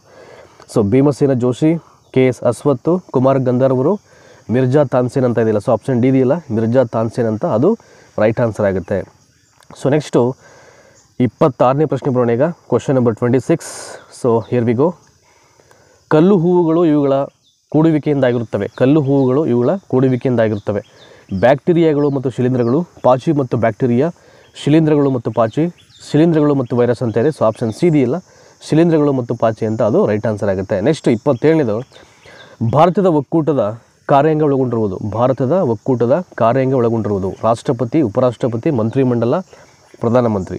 ಸೊ ಕೆಳಗಿನ ಆಯ್ಕೆಗಳನ್ನು ಏನು ಮಾಡಬೇಕು, ನಾವು ಸರಿಯಾದ ಆಯ್ಕೆಯನ್ನು ಗುರುತಿಸಬೇಕು ಸಿಂಬಲ್ಸ್ ಪ್ರಕಾರವಾಗಿ. ಭಾರತದ ಒಕ್ಕೂಟದ ಕಾರ್ಯಾಂಗ ಒಳಗೊಂಡಿರುವುದು ರಾಷ್ಟ್ರಪತಿ, ಉಪರಾಷ್ಟ್ರಪತಿ, ಮಂತ್ರಿಮಂಡಲ ಮತ್ತು ಪ್ರಧಾನಮಂತ್ರಿ ಅಂತ ಇದೆ.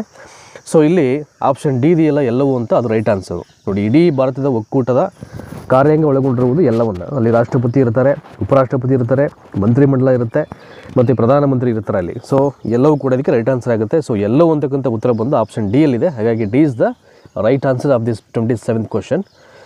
So let's move on the question number 28. ಈಗ 28ನೇ ನೋಡೋಣ. ಈಗ ಕೆಳಕಂಡ ಯಾವ ವಾತಾವರಣದ ಪದರವು ಮಧ್ಯಮ ಮತ್ತು ಅಧಿಕ ಆವರ್ತದ ರೇಡಿಯೋ ಅಲೆಗಳನ್ನು ಪುನಃ ಭೂಮಿಗೆ ಪ್ರತಿಫಲಿಸುತ್ತದೆ ಅಂತ. ಕೆಳಗಿನ ಯಾವ ವಾತಾವರಣದ ಪದರವು ಮಧ್ಯಮ ಅಥವಾ ಅಧಿಕ ಆವರ್ತದ ರೇಡಿಯೋ ಅಲೆಗಳನ್ನು ಪುನಃ ಭೂಮಿಗೆ ಪ್ರತಿಫಲಿಸುತ್ತದೆ. ಸ್ಟ್ರಾಟೋಸ್ಪಿಯರ್, ಎಕ್ಸೋಸ್ಪಿಯರ್, ಅಯೋನ್ಸ್ಪಿಯರ್ ಮತ್ತು ಓಜೋನ್ಸ್ಪಿಯರ್ ಅಂತ ಇದೆ. ಸೊ 28ನೇದಕ್ಕೆ ದಟ್ ಈಸ್ ಅಯೋನ್ಸ್ಪಿಯರ್ ಅಂತ ಇದೆಯಲ್ಲ, ಆಪ್ಷನ್ ಸಿ ಅದು ರೈಟ್ ಆನ್ಸರ್ ಆಗುತ್ತೆ. ಸೊ ವಾಯುಮಂಡಲದ ಉಷ್ಣತೆಯ ಆಧಾರದ ಮೇಲೆ ಒಂದಷ್ಟು ಮಂಡಲ ಇರುತ್ತೆ ಅದರಲ್ಲಿ, ನೀವೆಲ್ಲ ಓದ್ಕೊಳ್ಬೇಕು ಜಾಗ್ರಫಿ ಬಗ್ಗೆ. ನಾನು ಈ ಸಮಾಜ ವಿಜ್ಞಾನ ಪ್ರಶ್ನೆ ಪತ್ರಿಕೆಯ ಹಳೆಯ ಪ್ರಶ್ನೆ ಪತ್ರಿಕೆಯನ್ನು ನಾನು ವಿಶ್ಲೇಷಣೆ ಮಾಡಬೇಕಾದ್ರೆ ಅಲ್ಲಿ ಹೇಳಿದೆ ನಾನು. ಪರಿವರ್ತನಾ ಮಂಡಲ ಬರುತ್ತೆ, ವಾಯುಮಂಡಲ ಬರುತ್ತೆ, ಉಷ್ಣತಾ ಮಂಡಲ ಬರುತ್ತೆ ಅಲ್ವಾ, ಅದೇ ಸುಮಾರು ಬರುತ್ತೆ. ವಾಯುಮಂಡಲದ ಅತ್ಯಂತ ಮೇಲ್ಪದರ, ಕೆಳಪದರ ಮತ್ತು ಜಾಸ್ತಿ ಉಷ್ಣತೆ ಇರತಕ್ಕಂಥ ಪದರ ಯಾವುದು, ಕಡಿಮೆ ಉಷ್ಣಾಂಶವನ್ನು ಹೊಂದಿರತಕ್ಕಂಥ ಮಂಡಲ ಯಾವುದು ಅಥವಾ ಪದರ ಯಾವುದು, ಇವೆಲ್ಲ ಬರುತ್ತೆ. ದಯಮಾಡಿ ಇವೆಲ್ಲವನ್ನು ಒಂಚೂರು ಓದ್ಕೊಳ್ಳಿ. 28ನೇದಕ್ಕೆ ದಟ್ ಈಸ್ ಕೆಳಕಂಡ ಯಾವ ವಾತಾವರಣದ ಪದರವು ಮಧ್ಯಮ ಮತ್ತು ಅಧಿಕ ಆವರ್ತದ ರೇಡಿಯೋ ಅಲೆಗಳನ್ನು ಪುನಃ ಭೂಮಿಗೆ ಪ್ರತಿಫಲಿಸುತ್ತೆ ಅಂದರೆ ನೋಡಿ ಅಯೋನೋಸ್ಪಿಯರ್ ಅಂತ. ದಟ್ ಈಸ್ ನೋಡಿ ಇಂಗ್ಲೀಷಲ್ಲಿ ಕೇಳೋದು, ಇದನ್ನು ಹೇಳಲಿಕ್ಕಾಗಲ್ಲ, ಹಾಗಾಗಿ ಇಂಗ್ಲೀಷಲ್ಲಿ ಓದ್ಕೊಳ್ಬೇಕಾಗುತ್ತೆ. ಅಂದರೆ ಟೈಟ್ಲ್ಗಳನ್ನ, ಫಾರ್ ಎಕ್ಸಾಂಪಲ್ ಪರಿವರ್ತನಾ ಮಂಡಲ ಇಂಗ್ಲೀಷಲ್ಲಿ ಏನು ಅಂತ, ಉಷ್ಣತಾ ಮಂಡಲ ಇಂಗ್ಲೀಷಲ್ಲಿ ಏನು ಅಂತ, ಸೊ ಹಾಗೆಯೇ ಅಯಾನು ಮಂಡಲ ಇಂಗ್ಲೀಷಲ್ಲಿ ಏನು ಅಂತ, ಆಯಿತಾ. ಸೊ ಹೀಗೆ ಸೊ ಆ ರೀತಿಯ ಪದಗಳನ್ನು ಇಂಗ್ಲೀಷಲ್ಲೂ ಓದ್ಕೊಳ್ಳಿ. ಸೊ ಹೆಂಗಿಲ್ಲ MCQ ಕ್ವಶನ್ಸ್ಗೆ ಯಾವ ಒಂದು ಟೈಪಲ್ಲಾದರೂ ಬೇಕಾದ್ರೆ ಕೇಳ್ತಕ್ಕಂಥ ಒಂದು ಚಾನ್ಸಸ್ ಇದ್ದೇ ಇರುತ್ತೆ. ನೆಕ್ಸ್ಟು 29 ಬ್ಲೂ ಚಿಪ್ ಇನ್ವೆಸ್ಟ್ಮೆಂಟ್ ಅಂದರೆ ಏನು ಅಂತ. ಬ್ಲೂ ಚಿಪ್ ಇನ್ವೆಸ್ಟ್ಮೆಂಟ್ ಅಂದರೆ so volatile investment, risky investment, overseas investment, safe investment ಅಂತ ಇದೆ. ಬ್ಲೂ ಚಿಪ್ ಇನ್ವೆಸ್ಟ್ಮೆಂಟ್ ಅಂದರೆ it's nothing but safe investment ಅಂತ, ಆಯಿತಾ. ನೆಕ್ಸ್ಟು 30ನೇ ಪ್ರಶ್ನೆ ನೋಡಿ. ಈಗ ಕ್ವಶನ್ ನಂಬರ್ 30 ಸುಳ್ಳುವ ಸೂತ್ರಗಳು ಅಂತ. ಸುಳ್ಳುವ ಸೂತ್ರಗಳು ಕಲ್ಪ ವೇದಾಂಗಕ್ಕೆ ಸೇರಿದ್ದು. ಇವುಗಳಲ್ಲಿ ವಿಶೇಷವಾಗಿ ಸುಳ್ಳುವ ಸೂತ್ರಗಳು ಕಲ್ಪ ವೇದಾಂಗಕ್ಕೆ ಸೇರಿದ್ದು. ಇವುಗಳಲ್ಲಿ ವಿಶೇಷವಾಗಿ ಡ್ಯಾಶ್ ಗಣಿತಕ್ಕೆ ಸಂಬಂಧಿಸಿದ ನಿಯಮಗಳು ಸಮೃದ್ಧವಾಗಿವೆ. ಡ್ಯಾಶ್ ಗಣಿತಕ್ಕೆ ಸಂಬಂಧಪಟ್ಟಂಥ ನಿಯಮಗಳು ಸಮೃದ್ಧವಾಗಿವೆ ಅಂತ. ಒಂದು ಟ್ರಿಗ್ನಾಮೆಟ್ರಿ, ಕಲನ, ಬೀಜಗಣಿತ, ಜಾಮಿತಿ ಅಂತ. ಆಪ್ಷನ್ ಡಿ ಇದೆಯಲ್ಲ ಜಾಮಿತಿ, ಇದು ರೈಟ್ ಆನ್ಸರ್ ಆಗುತ್ತೆ. ನೆಕ್ಸ್ಟು 31ನೇ ಪ್ರಶ್ನೆ ವ್ಯಕ್ತಿಪರ ನಾಗರಿಕ ಅವಿಧೇಯತಾ ಚಳುವಳಿ ಆರಂಭಗೊಂಡಿದ್ದು ಯಾವಾಗ ಅಂತ. ವ್ಯಕ್ತಿಪರ ನಾಗರಿಕ ಅವಿಧೇಯತಾ ಚಳುವಳಿ ಅಂತಕ್ಕಂಥದ್ದು ಯಾವಾಗ ಆರಂಭಗೊಳ್ಳುತ್ತೆ ಅಂತ. 1947, 1942, 1940 and the last one 1945 ಅಂತ ಇದೆ. ಸೊ ಆಪ್ಷನ್ ಸಿ ಇದೆಯಲ್ಲ 1940 ಅಂತ, ಅದು ರೈಟ್ ಆನ್ಸರ್ ಆಗುತ್ತೆ.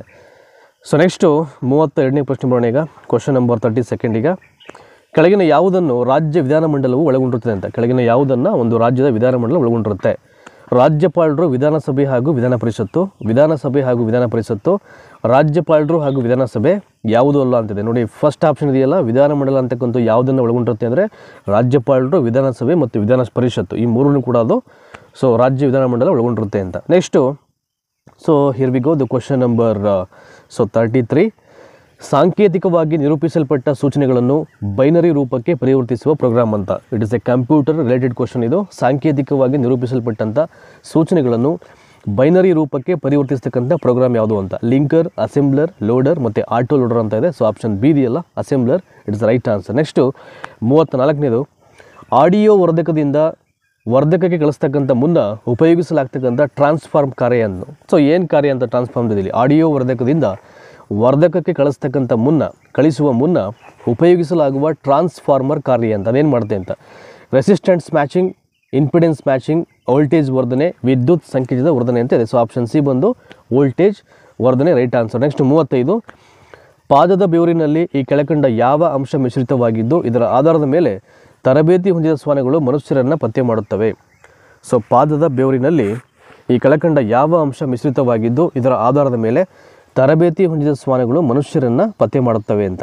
ಸೊ ಉಪ್ಪು, hydrochloric acid, uric acid, carboxylic acid ಅಂತ ಇದೆ. So option D is the carboxylic acid ಅಂತ. ನೆಕ್ಸ್ಟು 36ನೇ ಪ್ರಶ್ನೆ ಸಂಖ್ಯೆ 36 ಡ್ಯಾಶ್ ರಿಸೀವರ್ಗಳಲ್ಲಿ ಡಿಸ್ಟ್ರಿಮಿನೇಟರ್ಗಳನ್ನು ಬಳಸಲಾಗುತ್ತೆ ಅಂತ. ಸೊ ಯಾವ ರಿಸೀವರ್ಗಳಲ್ಲಿ ನಾವು ಡಿಸ್ಟ್ರಿಮಿನೇಟರ್ಗಳನ್ನು ಯೂಸ್ ಮಾಡ್ತೀವಿ ಅಂತ. FM, ಎಕ್ಸ್ರೇ, ಟೆಲಿಫೋನು ಮತ್ತು AMB ಅಂತ ಇದೆ. ಸೊ ಆಪ್ಷನ್ ಸಿ ಇದೆಯಲ್ಲ ಟೆಲಿಫೋನ್ ಬರುತ್ತೆ. FM ಆಗಲಿ, ಎಕ್ಸ್ರೇ ಆಗಲಿ, AMB ಇದು ಯಾವುದು ಬರಲ್ಲ ಇಲ್ಲಿ ರಿಸೀವರ್ಗಳಲ್ಲಿ. ಸೊ ನಾವು ಟೆಲಿಫೋನಲ್ಲಿ ಮಾತ್ರ ಸೊ ಟೆಲಿಫೋನ್ ರಿಸೀವರ್ಗಳಲ್ಲಿ ಡಿಸ್ಟ್ರಿಮಿನೇಟರ್ಗಳನ್ನು ಅಲ್ಲಿ ನಾವು ಬಳಸಲಾಗುತ್ತೆ ಅಂತ. ನೆಕ್ಸ್ಟ್ 37ನೇದು ಒಂದು ಉಪಗ್ರಹ ಭೂಸ್ಥಿರ ಪಥದಲ್ಲಿ ಭೂಮಿಯ ಸುತ್ತಲೂ ಸಮಾನಾಂತರ ವೇಗದಿಂದ ಭೂಮಧ್ಯ ರೇಖೆ ಮೇಲೆ ಸುತ್ತುವ ಒಂದು ಅವಧಿ ಎಷ್ಟು ಅಂತ, ಒಂದು ಟೈಮ್ ಎಷ್ಟು ಬರುತ್ತೆ ಅಂತ ಅಲ್ಲಿ. ಸೊ 4 ವರ್ಷಗಳಿಗೊಮ್ಮೆ, ತಿಂಗಳಿಗೊಮ್ಮೆ, 15 ದಿನಕ್ಕೊಮ್ಮೆ ಅಂತ. ಸೊ ಆಪ್ಷನ್ ಡಿ ಇದೆಯಲ್ಲ ಎವ್ರಿ ಡೇ ಅಂತ, ದಿನಕ್ಕೊಮ್ಮೆ. ಒಂದು ಉಪಗ್ರಹ ಭೂಸ್ಥಿರ ಪಥದಲ್ಲಿ ಭೂಮಿಯ ಸುತ್ತಲೂ ಸಮಾನಾಂತರ ವೇಗದಿಂದ ಭೂಮಧ್ಯ ರೇಖೆ ಮೇಲೆ ಸುತ್ತುವ ಅವಧಿ ಅಂದರೆ ದಿನಕ್ಕೊಮ್ಮೆ ಅಂತ ಹೇಳ್ಕೊಟ್ಟಿದ್ದಾರೆ ಇಲ್ಲಿ, ಆಯಿತಾ. ನೆಕ್ಸ್ಟ್ 38ನೇ ಪ್ರಶ್ನೆ ಕೆಳಗಿನ ಯಾವ ಪ್ರಾಧಿಕಾರವು ಚುನಾವಣಾ ಕ್ಷೇತ್ರಗಳನ್ನು ಅಧಿಕೃತವಾಗಿ ವಿಭಜಿಸುತ್ತದೆ ಅಂತ. ಸೊ ಯಾವ ಪ್ರಾಧಿಕಾರ ಚುನಾವಣಾ ಕ್ಷೇತ್ರ ಅಂದರೆ ಸೆಕ್ಟಾರ್ಸನ್ನು ಅಧಿಕೃತವಾಗಿ ಅದು ಡಿವೈಡ್ ಮಾಡುತ್ತೆ, ವಿಭಾಗ ಮಾಡುತ್ತೆ ಅಂತ. ಚುನಾವಣಾ ಆಯೋಗ, ಸರ್ವೋಚ್ಚ ನ್ಯಾಯಾಲಯ, ಡಿಲಿಮಿಟೇಷನ್ ಆಯೋಗ, ರಾಜ್ಯ ಪುನರ್ಸಂಘಟನಾ ಆಯೋಗ. ಸೊ ಆಪ್ಷನ್ ಸಿ ಇದೆಯಲ್ಲ ಡಿಲಿಮಿಟೇಷನ್ ಆಯೋಗ ಅಂತ, ಅದು ರೈಟ್ ಆನ್ಸರ್ ಆಗುತ್ತೆ. ನೆಕ್ಸ್ಟು 39ನೇ ಪ್ರಶ್ನೆ ಬರೋಣ. ಈಗ ಕ್ವಶನ್ ನಂಬರ್ 39 ಕರ್ನಾಟಕದಲ್ಲಿ ಮೊಟ್ಟ ಮೊದಲ ಬಾರಿಗೆ ರಾಷ್ಟ್ರಪತಿ ಆಡಳಿತ ಜಾರಿಯಾದ ವರ್ಷ ಯಾವುದು ಅಂತ. ಕರ್ನಾಟಕದಲ್ಲಿ ಮೊಟ್ಟ ಮೊದಲ ಬಾರಿಗೆ ರಾಷ್ಟ್ರಪತಿ ಆಳ್ವಿಕೆ ಸ್ಟಾರ್ಟ್ ಆದಂಥ ವರ್ಷ ಅಂತ. 1965, 1971, 1973 and the last one 1976. So option B ಇದೆಯಲ್ಲ 1971, ದಟ್ ಈಸ್ 1971, ಅದು ರೈಟ್ ಆನ್ಸರ್ ಆಗುತ್ತೆ. ಸೊ ನೆಕ್ಸ್ಟು 40ನೇ ಪ್ರಶ್ನೆ ಬರೋಣ. ಈಗ ಈ ಕೆಳಗಿನವುಗಳಲ್ಲಿ ಯಾವ ಸಂವಿಧಾನ ತಿದ್ದುಪಡಿ ಅಧಿನಿಯಮವು ಒಬ್ಬರನ್ನು 2 ಅಥವಾ ಹೆಚ್ಚು ರಾಜ್ಯಗಳಿಗೆ ರಾಜ್ಯಪಾಲರನ್ನಾಗಿ ನೇಮಿಸಲು ಅವಕಾಶ ಮಾಡಿಕೊಟ್ಟಿದೆ. ಈ ಕೆಳಗಿನವುಗಳಲ್ಲಿ ಯಾವ ಸಂವಿಧಾನ ತಿದ್ದುಪಡಿ ಅಧಿನಿಯಮವು ಒಬ್ಬರನ್ನು 2 ಅಥವಾ ಹೆಚ್ಚು ರಾಜ್ಯಗಳಿಗೆ ರಾಜ್ಯಪಾಲರನ್ನಾಗಿ ನೇಮಿಸಲು ಅವಕಾಶವನ್ನು ಮಾಡಿಕೊಟ್ಟಿದೆ. 7ನೇ ತಿದ್ದುಪಡಿ, 4ನೇ ತಿದ್ದುಪಡಿ, 9ನೇ ತಿದ್ದುಪಡಿ, 11ನೇ ತಿದ್ದುಪಡಿ ಅಂತ ಇದೆ. ಸೊ 7ನೇ ತಿದ್ದುಪಡಿ, 4ನೇ ತಿದ್ದುಪಡಿ, 9ನೇ ತಿದ್ದುಪಡಿ ಮತ್ತು 11ನೇ ತಿದ್ದುಪಡಿ. So right answer option A ಇದೆಯಲ್ಲ, 7ನೇ ತಿದ್ದುಪಡಿ, 7th correction, it's right answer 40ನೇ ಪ್ರಶ್ನೆಗೆ. ಸೊ 41 ಬರೋಣ ಈಗ. ಸೊ ಬಲಭಾಗದಲ್ಲಿ ಟಾಪಲ್ಲಿದೆ ಅದು question number 41. Where is that? Here is the question number 41. ನೋಡಿ ಇಲ್ಲಿದೆ, ಇಲ್ಲಿ ಸಂವಿಧಾನದ ಅರ್ಥವನ್ನು ಅಂತಿಮವಾಗಿ ವ್ಯಾಖ್ಯಾನಿಸುವ ಅಧಿಕಾರ ಯಾರ ಕೈಯಲ್ಲಿದೆ ಅಂತ. ಸಂವಿಧಾನದ ಅರ್ಥವನ್ನು ಅಂತಿಮವಾಗಿ ವ್ಯಾಖ್ಯಾನಿಸುವ ಅಧಿಕಾರ ಯಾರ ಕೈಯಲ್ಲಿದೆ? ಸಂಸತ್ತು, ರಾಷ್ಟ್ರಪತಿ, ಲೋಕಸಭೆಯ ಸ್ಪೀಕರು, ಸರ್ವೋಚ್ಚ ನ್ಯಾಯಾಲಯ. ಸಂವಿಧಾನದ ಅರ್ಥವನ್ನು ಅಂತಿಮವಾಗಿ ವ್ಯಾಖ್ಯಾನ ಮಾಡ್ತಕ್ಕಂಥ ಪವರ್ ಯಾರಿಗಿದೆ ಅಂದರೆ that is one and only ಸರ್ವೋಚ್ಚ ನ್ಯಾಯಾಲಯ, ಸುಪ್ರೀಂ ಕೋರ್ಟ್ಗೆ ಮಾತ್ರ ಅದು. Option D right answer. ಕುರುಕ್ಷೇತ್ರದಲ್ಲಿ ಚಕ್ರವ್ಯೂಹವನ್ನು ರಚಿಸಿದವರು ಯಾರು ಅಂತ. ನೋಡಿ ಇದು ರಾಮಾಯಣ ಮಹಾಭಾರತಕ್ಕೆ ಸಂಬಂಧಪಟ್ಟಂಥ ಒಂದು ಕ್ವಶನ್ ಇದು. ಕುರುಕ್ಷೇತ್ರದಲ್ಲಿ ಚಕ್ರವ್ಯೂಹವನ್ನು ಯಾರು ರಚನೆ ಮಾಡ್ತಾರೆ? ಶ್ರೀಕೃಷ್ಣ, ಕರ್ಣ, ದ್ರೋಣಾಚಾರ್ಯ, ಭೀಷ್ಮ ಅಂತಿದೆ. ಸೊ ಆಪ್ಷನ್ ಸಿ ಇದೆಯಲ್ಲ, ದ್ರೋಣಾಚಾರ್ಯ, ಅದು ರೈಟ್ ಆನ್ಸರ್ ಆಗುತ್ತೆ. ನೆಕ್ಸ್ಟ್ 43ನೇದು ಕ್ರೀಡಾ ಪ್ರಶಸ್ತಿ ರಾಜೀವ್ ಗಾಂಧಿ ಖೇಲ್ ರತ್ನ ಸ್ಥಾಪನೆಯಾದ ವರ್ಷ ಅಂತ. ರಾಜೀವ್ ಗಾಂಧಿ ಖೇಲ್ ರತ್ನವನ್ನು ಸ್ಪೋರ್ಟ್ಸಲ್ಲಿ ಅಚೀವ್ಮೆಂಟ್ ಮಾಡೋದಕ್ಕೆ ಕೊಡ್ತಕ್ಕಂಥ ಒಂದು ಅವಾರ್ಡ್ ಅದು, ರಾಜೀವ್ ಗಾಂಧಿ ಖೇಲ್ ರತ್ನ ಅಂತ. ಸೊ ಅದು ಯಾವಾಗ ಸ್ಥಾಪನೆಯಾಗಿದೆ ಅಂತ. ಸೊ 1990, 91, 91, 92, 92, 93, 93, 94 ಅಂತಿದೆ. ಸೊ ಆಪ್ಷನ್ ಬಿ ಇದೆಯಲ್ಲ, 1991, 92 ಇದಕ್ಕೆ ರೈಟ್ ಆನ್ಸರ್ ಆಗುತ್ತೆ. ಸೊ ನೆಕ್ಸ್ಟು ಕ್ವಶನ್ ನಂಬರ್ 44 ನೋಡೋಣ ಈಗ. ಪ್ರಶ್ನೆ ಸಂಖ್ಯೆ 44 ಈಗ.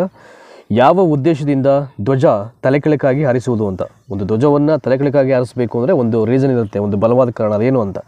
ಸೊ ಪ್ರತಿಭಟನೆಯ ನಿಮಿತ್ತ, ರಾಷ್ಟ್ರೀಯ ಶೋಕದ ಕಾರಣ, ಕದನ ವಿರಾಮ ಘೋಷಣೆ ಮಾಡಲಿಕ್ಕೆ, ವಿಪತ್ತು ಅಥವಾ ತೊಂದರೆ ಕಾರಣದಿಂದಾಗಿ, ಏನಾದರೂ ವಿಪತ್ತಾದಾಗ, ಏನಾದರೂ ಸಮಸ್ಯೆಗಳಾದಾಗ ಮಾತ್ರ ಧ್ವಜವನ್ನು ತಲೆಕೆಳಗಾಗಿ ಹಾರಿಸಲಿಕ್ಕೆ ಒಂದು ರೀಸನ್ ಇದೆ. ಸೊ ಆಪ್ಷನ್ ಡಿ ಇದೆಯಲ್ಲ ರೈಟ್ ಆನ್ಸರ್. ನೆಕ್ಸ್ಟು 45ನೇ ಪ್ರಶ್ನೆ.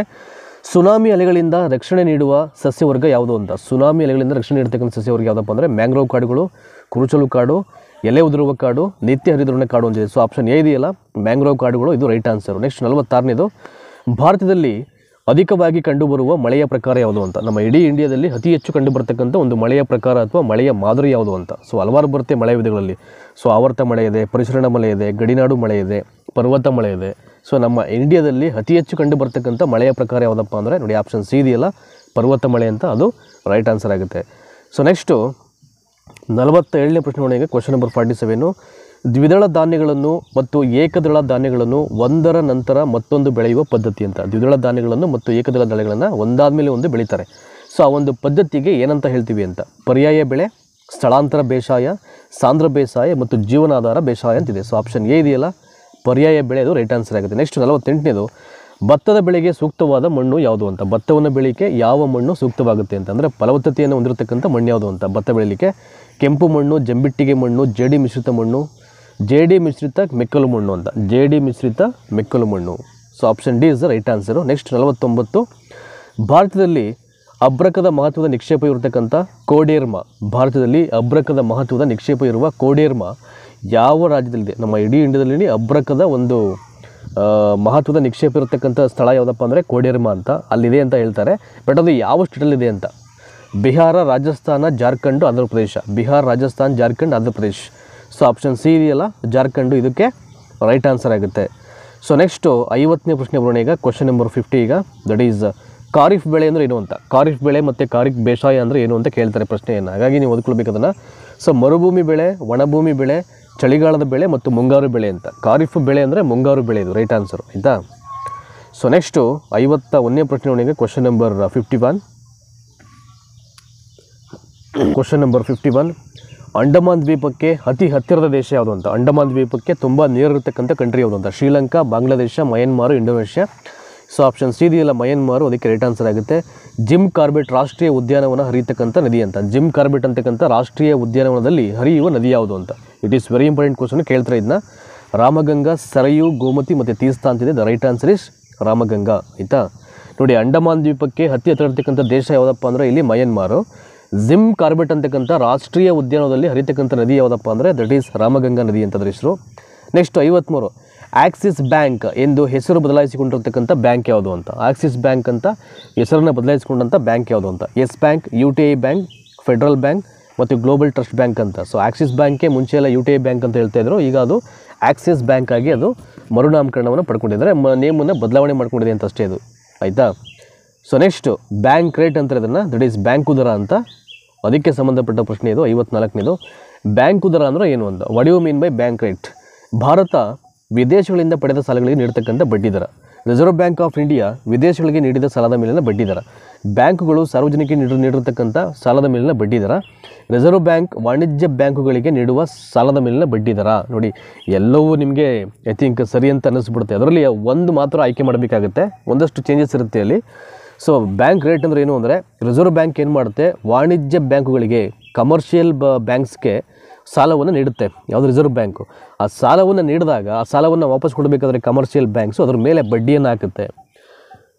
ಸೊ ಅದನ್ನು ಇಲ್ಲಿ ದಟ್ ಈಸ್ ಬ್ಯಾಂಕ್ ರೇಟ್ ಅಂತ ಇಲ್ಲಿ ಹೇಳುವಂಥದ್ದು. ಸೊ ನೆಕ್ಸ್ಟು 55ನೇ ಪ್ರಶ್ನೆಗೆ ಬರೋಣ. ಈಗ ಕ್ವಶನ್ ನಂಬರ್ 55. ಕ್ವಶನ್ ನಂಬರ್ 55ಯಲ್ಲಿ ಸರ್ಕಾರದ ಒಟ್ಟು ಆದಾಯಕ್ಕಿಂತ ಒಟ್ಟು ಖರ್ಚು ಹೆಚ್ಚಾದರೆ ಅದು ನಾವೇನಂತ ಹೇಳ್ತೀವಿ ಅಂತ ಅಂದರೆ, ಒಂದು ಗೌರ್ಮೆಂಟ್ನ ಇನ್ಕಮ್ಗಿಂತ ಜಾಸ್ತಿ ಎಕ್ಸ್ಪೆಂಡಿಚರ್ ಜಾಸ್ತಿ ಆದರೆ ಸೊ ರಾಜ್ಯ ಆದಾಯ ಕೊರತೆ, ಮುಂಗಡ ಪತ್ರ ಕೊರತೆ, ಕಂದಾಯ ಕೊರತೆ ಮತ್ತು ಪ್ರಾಥಮಿಕ ಕೊರತೆ ಅಂತ ಇದೆ. ಸೊ ದ ಆನ್ಸರ್ ಇಸ್ ಮುಂಗಡ ಕೊರತೆ ಅಂತಿದೆಯಲ್ಲ, ಆಪ್ಷನ್ ಬಿ ಇದು ರೈಟ್ ಆನ್ಸರ್ ಆಗುತ್ತೆ. ನೆಕ್ಸ್ಟ್ 56ನೇದು, ಅಶೋಕನ ಕುರಿತ ಮಸ್ಕಿ ಶಿಲಾಶಾಸನ ಪತ್ತೆ ಮಾಡಿದ್ರು ಯಾರು ಅಂತ. ಮಸ್ಕಿ ಶಿಲಾಶಾಸನವನ್ನು ಫಸ್ಟು ಡಿಸ್ಕವರ್ ಮಾಡಿದ್ಯಾರು ಅಥವಾ ಅದನ್ನು ಪತ್ತೆ ಮಾಡಿದ್ಯಾರು ಅಂತ ಇಲ್ಲಿ ಕೇಳ್ತಾ ಇದ್ದಾರೆ. James Prinsep, Charles Beadon, John Marshall, Hermann Mogling ಅಂತ ಇದೆ. So the answer is James Prinsep ಅಂತಕ್ಕಂಥ ರೈಟ್ ಆನ್ಸರ್ ಆಗುತ್ತೆ 56ನೇದು. Next 57, and who is the Indian Shakespeare. Indian Shakespeare ಅಂತ ನಾವು ಯಾರನ್ನ ಹೇಳ್ತೀವಿ ಅಂತ, ಭಾರತದ ಶೇಕ್ಸ್ಪಿಯರ್ ಅಂತ ಯಾರನ್ನ ಹೇಳ್ತೀವಿ. ಬಸವಣ್ಣ, ತುಳಸಿದಾಸ, ಕಾಳಿದಾಸ ಮತ್ತು Surdas. The right answer is Basavanna ಅಂತ. ನಮ್ಮ ಭಾರತದ ಶೇಕ್ಸ್ಪಿಯರ್ ಯಾರಪ್ಪ ಅಂದರೆ ಅದು ಕಾಳಿದಾಸ. ಆಯಿತಾ. ವಿಧಾನಸಭೆಯ ಸದಸ್ಯರೊಬ್ಬರು ತಮ್ಮ ರಾಜೀನಾಮೆ ಪತ್ರವನ್ನು ಯಾರು ಕೊಡಬೇಕು ಅಂತ. ವಿಧಾನಸಭೆಯ ಸದಸ್ಯರೊಬ್ಬರು ತಮ್ಮ ರಾಜೀನಾಮೆ ಪತ್ರವನ್ನು ಯಾರು ಕೊಡಬೇಕು. ಆ ಸಭೆಯ ಸಭಾಪತಿಗೆ, ಅಂದರೆ ಸ್ಪೀಕರ್ಗೆ ಅಂತ ಅಷ್ಟೇ. ಆ ಸಭೆಯ ಸಭಾಪತಿಗೆ. ಇಲ್ಲಿ ಮುಖ್ಯಮಂತ್ರಿಗಳಿಗೂ ಕೊಡೋಂಗಿಲ್ಲ, ರಾಜ್ಯಪಾಲರಿಗೂ ಕೊಡೋಂಗಿಲ್ಲ, ಆ ಜಿಲ್ಲೆಯ ಜಿಲ್ಲಾಧಿಕಾರಿಗೂ ಕೊಡೋಂಗಿಲ್ಲ. ಸೊ ಆ ಒಂದು ಸಭೆಯ ಸಭಾಪತಿಗೆ ತಮ್ಮ ರಿಸೈನ್ ಲೆಟರ್ನ ಪಾಸ್ ಮಾಡಬೇಕಾಗುತ್ತೆ ಯಾವುದೇ ಒಬ್ಬ ವಿಧಾನಸಭೆಯ ಮೆಂಬರು ರಾಜೀನಾಮೆ ಕೊಡಬೇಕಾದಾಗ. ಸೊ ನೆಕ್ಸ್ಟು 59ನೇ ಪ್ರಶ್ನೆ ಬರೋಣ. ಈಗ ಕ್ವಶನ್ ನಂಬರ್ 59, ಬೃಹತ್ ಸಂಹಿತ, ಬೃಹತ್ ಜಾತಕ, ಲಘು ಜಾತಕ ಈ ಗ್ರಂಥಗಳ ರಚನೆಕಾರರು ಯಾರು ಅಂತ. It is very important. ಜಾಗ್ರಫಿಯಲ್ಲಿ ಈ ಒಂದು ಪ್ರಶ್ನೆ ಬಂದರೆ ಬರುತ್ತೆ ಇದು, ಇತಿಹಾಸದಲ್ಲಿ ಬರುತ್ತೆ ಇದು. ಆಯಿತಾ. ಬೃಹತ್ ಸಂಹಿತೆ, ಬೃಹತ್ ಜಾತಕ ಮತ್ತು ಲಘು ಜಾತಕ ಅಂತ ಈ ಗ್ರಂಥಗಳ ರಚನಾಕಾರರು ಯಾರು ಅಂತ. ವರಾಹಮಿಹಿರ, ಆರ್ಯಭಟ, ಸುಶ್ರುತ ಮತ್ತು ಧನ್ವಂತರಿ. ಧನ್ವಂತರಿದು ಬಂದು ಆಯುರ್ವೇದ ಬರುತ್ತೆ, ಆರ್ಯಭಟಂದು ಸೂರ್ಯ ಸಿದ್ಧಾಂತ ಬರುತ್ತೆ. ಇನ್ನು ವರಾಹಮಿಹಿರಂದು 3 ಬರುತ್ತೆ ಇಲ್ಲಿ. ಸೊ ಒಂದು ಬೃಹತ್ ಸಂಹಿತೆ, ಬೃಹತ್ ಜಾತಕ ಮತ್ತು ಲಘು ಜಾತಕ ಈ 3 ಗ್ರಂಥ ರಚನೆ ಮಾಡೋದು ಯಾರಪ್ಪ ಅಂದರೆ ಇಲ್ಲಿ ವರಾಹಮಿಹಿರ. ನೆಕ್ಸ್ಟು 60ನೇ ಪ್ರಶ್ನೆ ಬರೋಣ. ಈಗ question number 60. So where is that, and here is the question number 60. So ಹಲವು ನಾಗರಿಕತೆಗಳ ತೊಟ್ಟಿಲು ಎಂದು ಕರೆಯುವ ನಾಗರಿಕತೆ ಯಾವುದು ಅಂತ. ಹಲವು ನಾಗರಿಕತೆಗಳ ತೊಟ್ಟಿಲು ಎಂದು ಕರೆಯತಕ್ಕಂಥ ನಾಗರಿಕತೆ ಯಾವುದು ಅಂತ. ಸಿಂಧೂ ನಾಗರಿಕತೆ, ಈಜಿಪ್ಟ್ ನಾಗರಿಕತೆ, ಮೆಸೊಪೊಟೋಮಿಯಾ ನಾಗರಿಕತೆ, ಸುಮೇರಿಯನ್ ನಾಗರಿಕತೆ ಅಂತ ಇದೆ. ಆಪ್ಷನ್ ಸಿ ಇದೆಯಲ್ಲ, ಮೆಸೊಪೊಟೋಮಿಯಾ ನಾಗರಿಕತೆ ಅಂತ, ಅದು ಇದಕ್ಕೆ ರೈಟ್ ಆನ್ಸರ್ ಆಗುತ್ತೆ. ವಿಶ್ವ ಪರ್ವತ ದಿನಾಚರಣೆ ಇರುವುದು. ವಿಶ್ವ ಪರ್ವತ ದಿನಾಚರಣೆ ಯಾವಾಗ ಮಾಡ್ತಾರೆ ಅಂತ. So December 1, November 23, November 2, December 11 ಅಂತಿದೆ. ಸೊ ದ ರೈಟ್ ಆನ್ಸರು ವಿಶ್ವ ಪರ್ವತ ದಿನಾಚರಣೆ ಇರುವುದು ಡಿಸೆಂಬರ್ 11ನೇ ತಾರೀಕಲ್ಲಿ. ಕೈಸರ್ ಎ ಹಿಂದ್ ಅಂತ, ಕೈಸರ್ ಎ ಹಿಂದ್ ಅಂತಕ್ಕಂಥ ಬಿರುದನ್ನು ಪಡೆದಿದ್ದಂಥ ಒಬ್ಬ ಮೈಸೂರು ದಿವಾಣರು ಯಾರು ಅಂತ. ಸೊ ಯಾವ ಮೈಸೂರು ದಿವಾಣರನ್ನು ಕೈಸರ್ ಎ ಹಿಂದ್ ಅಂತ ಸೊ ಇಲ್ಲಿ ಕರೀತಾ ಇದ್ರು. Diwan Purnaiah, V R. Madhavrao, sir M Visvesvaraya, sir Mirza Ismail ಅಂತ. ಆಪ್ಷನ್ ಬಿ ಇದೆಯಲ್ಲ, ಸೊ ವಿ.ಆರ್. ಮಾಧವರಾವ್ ಅದು ರೈಟ್ ಆನ್ಸರ್ ಆಗುತ್ತೆ. ನೆಕ್ಸ್ಟು 63ನೇದು ಕ್ವಶನ್ ನಂಬರ್ 63. ಕಲಂಕಾರಿ ಚಿತ್ರಕಲೆ ಕಂಡುಬರುವುದು. ಕಲಂಕಾರಿ ಅಂತಕ್ಕಂಥ ಒಂದು ಆರ್ಟ್ ಅಥವಾ ಚಿತ್ರಕಲೆ ಅದು ಎಲ್ಲಿ ಕಂಡು ಬರುತ್ತೆ ಅಂತ. Maharashtra, Bihar, Andhra Pradesh, Tamil Nadu. So the right answer is option C ಇದೆಯಲ್ಲ, ಆಂಧ್ರ ಪ್ರದೇಶ, ಇದು ರೈಟ್ ಆನ್ಸರ್ ಆಗುತ್ತೆ. ನೆಕ್ಸ್ಟು 64. ಕನ್ನಡಕ್ಕೆ ಶಾಸ್ತ್ರೀಯ ಭಾಷೆ ಸ್ಥಾನಮಾನ ದೊರೆತಿದ್ದು ಯಾವ ವರ್ಷ ಅಂದರೆ 2006, 2008, 2011, 2003 ಅಂತ. ಕನ್ನಡಕ್ಕೆ ಶಾಸ್ತ್ರೀಯ ಭಾಷೆ ಸ್ಥಾನಮಾನ ಯಾವಾಗ ಸಿಕ್ತು ಅಂದರೆ 2008ನೇ ಇಸ್ವಿಯಲ್ಲಿ. ನೆಕ್ಸ್ಟ್ 65. ಕರ್ನಾಟಕ ಪ್ರದೇಶ ಕಾಂಗ್ರೆಸ್ ಸಮಿತಿಯ ಮೊದಲ ಅಧಿವೇಶನ. ಕರ್ನಾಟಕ ಪ್ರದೇಶ ಕಾಂಗ್ರೆಸ್ ಸಮಿತಿಯ ಮೊದಲ ಅಧಿವೇಶನ ನಡೆದದ್ದು ಯಾವಾಗ ಅಂತ. 1938, 1920, 1924, 1928. ಆಪ್ಷನ್ ಬಿ ಇದೆಯಲ್ಲ, 1920 ಅದು ರೈಟ್ ಆನ್ಸರ್ ಆಗುತ್ತೆ. ಸೊ ನೆಕ್ಸ್ಟು 66ನೇ ಪ್ರಶ್ನೆ. ಈಗ ಗ್ರಾನೈಟ್ ಅಂತಕ್ಕಂಥದ್ದು ಏನು ಅಂತ. ಗ್ರಾನೈಟ್ ಅಂತಕ್ಕಂಥದ್ದು ಒಂದು ಅಂತಃಸರಣ ಶಿಲೆ, ಜಲಜ ಶಿಲೆ, ಜ್ವಾಲಾಮುಖಿ ಶಿಲೆ, ಕಣಶಿಲೆ ಅಂತ. ಸೊ ಆಪ್ಷನ್ ಎ ಇದೆಯಲ್ಲ, ಅಂತಃಸರಣ ಶಿಲೆ, ಅದು ರೈಟ್ ಆನ್ಸರ್ ಆಗುತ್ತೆ. ಸೊ ದ್ರವರೂಪದ ಚಿನ್ನ ಅಂತ ಯಾವುದನ್ನು ಹೇಳ್ತೀವಿ ಅಂತ. ದ್ರವರೂಪದ ಚಿನ್ನ ಎಂದು ಕರೆಯುವುದು ಸೀಮೆಎಣ್ಣೆ, ಪೆಟ್ರೋಲಿಯಮು, ಬ್ರೋಮಿನ್ನು, ಪಾದರಸ. ಸೀಮೆಎಣ್ಣೆ, ಪೆಟ್ರೋಲಿಯಮು, ಬ್ರೋಮಿನ್ನು ಮತ್ತು ಪಾದರಸ. ಆಪ್ಷನ್ ಬಿ ಇದೆಯಲ್ಲ, ಪೆಟ್ರೋಲಿಯಮು, ಅದು ರೈಟ್ ಆನ್ಸರ್ ಆಗುತ್ತೆ. ನೆಕ್ಸ್ಟ್ ಇಡಗಂಚಿ. ಇಡಗಂಚಿ ಯಾವ ಒಂದು ನದಿಯ ದಂಡೆಯ ಮೇಲಿದೆ ಅಂತ. ಸೊ ಇಡಗಂಚಿ ಅಂತಕ್ಕಂಥದ್ದು ಯಾವ ನದಿ ದಂಡೆಯ ಮೇಲಿದೆ. ಕಾಳಿ ನದಿ, ತುಂಗಭದ್ರಾ, ಶರಾವತಿ ಮತ್ತು ವೇದಾವತಿ ಅಂತ ಇದೆ. ಸೊ ಆಪ್ಷನ್ ಸಿ ಇದೆಯಲ್ಲ, ಶರಾವತಿ, ಅದು ರೈಟ್ ಆನ್ಸರ್ ಆಗುತ್ತೆ. ನೆಕ್ಸ್ಟು 69ನೇ ಪ್ರಶ್ನೆ. Question number 69. ಭಾರತದಲ್ಲಿ ಅತಿ ಹೆಚ್ಚು ನೀರಾವರಿಯನ್ನು ಯಾವುದನ್ನು ಬಳಸಿ ಮಾಡಲಾಗುತ್ತೆ ಅಂತ. ಭಾರತದಲ್ಲಿ ಇಲ್ಲಿ ಸೊ 69ನೇ ಪ್ರಶ್ನೆ ಈಗ, ಭಾರತದಲ್ಲಿ ಅತಿ ಹೆಚ್ಚು ನೀರಾವರಿಯನ್ನು ಯಾವುದನ್ನು ಬಳಸಿ ಮಾಡಲಾಗುತ್ತೆ ಅಂತ. ಬಾವಿ ನೀರಾವರಿ, ಕಾಲುವೆ ನೀರಾವರಿ, ಹನಿ ನೀರಾವರಿ, ಬಿ ಮತ್ತು ಸಿ ಎರಡು ಅಂತ. ಬಾವಿ ನೀರಾವರಿ ರೈಟ್ ಆನ್ಸರ್ ಇದಕ್ಕೆ. ನಂಬರ್ 70 ನೋಡೋಣ ಈಗ, ಪ್ರಶ್ನೆ ಸಂಖ್ಯೆ 70. ಭೂಮಿಯ ಹವಾಮಾನ ವಿದ್ಯಮಾನಗಳು ನಡೆಯುವ ವಲಯ ಅಂತ. ಭೂಮಿಯ ಹವಾಮಾನ ವಿದ್ಯಮಾನಗಳು ನಡೀತಕ್ಕಂಥ ವಲಯ ಟ್ರಾಸೋಸ್ಪಿಯರ್, ಟ್ರೋಪೋಸ್ಪಿಯರು, ಸ್ಟಾಟೋಸ್ಪಿಯರು, ಅಯೋನೋಸ್ಪಿಯರು ಮತ್ತು ಮೆಸೋಸ್ಪಿಯರ್ ಅಂತಿದೆ. ಭೂಮಿಯ ಹವಾಮಾನ ವಿದ್ಯಮಾನಗಳು ಅಂದರೆ ಒಂದು ಭೂಮಿಯ ಎಲ್ಲ ವಿದ್ಯಮಾನಗಳು ನಡೀತಕ್ಕಂಥ ಒಂದು ವಲಯ ಯಾವುದು ಅಂತ ಇಲ್ಲಿ.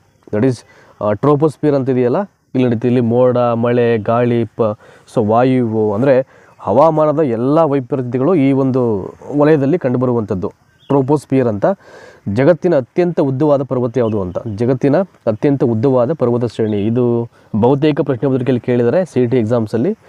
ಆ್ಯಂಡೀಸು, ಆಲ್ಪು, ಹಿಮಾಲಯ, ರಾಕೀಸ್ ಅಂತ ಇದೆ. ದಟ್ ಈಸ್ ಆಪ್ಷನ್ ಎ ಇದೆಯಲ್ಲ, ಆ್ಯಂಡೀಸ್ ಪರ್ವತವನ್ನು ಇಡೀ ಜಗತ್ತಲ್ಲೇ ಅತ್ಯಂತ ಉದ್ದವಾದ ಪರ್ವತ ಶ್ರೇಣಿ ಅಂತ ಹೇಳ್ತಾರೆ. ನೆಕ್ಸ್ಟ್ 72ನೇದು, ಕುಂದಾದ್ರಿ ಪರ್ವತ ಇರತಕ್ಕಂಥ ಜಿಲ್ಲೆ ಯಾವುದು ಅಂತ. ಕುಂದಾದ್ರಿ ಪರ್ವತ ಇರತಕ್ಕಂಥ ಜಿಲ್ಲೆ ಯಾವುದು?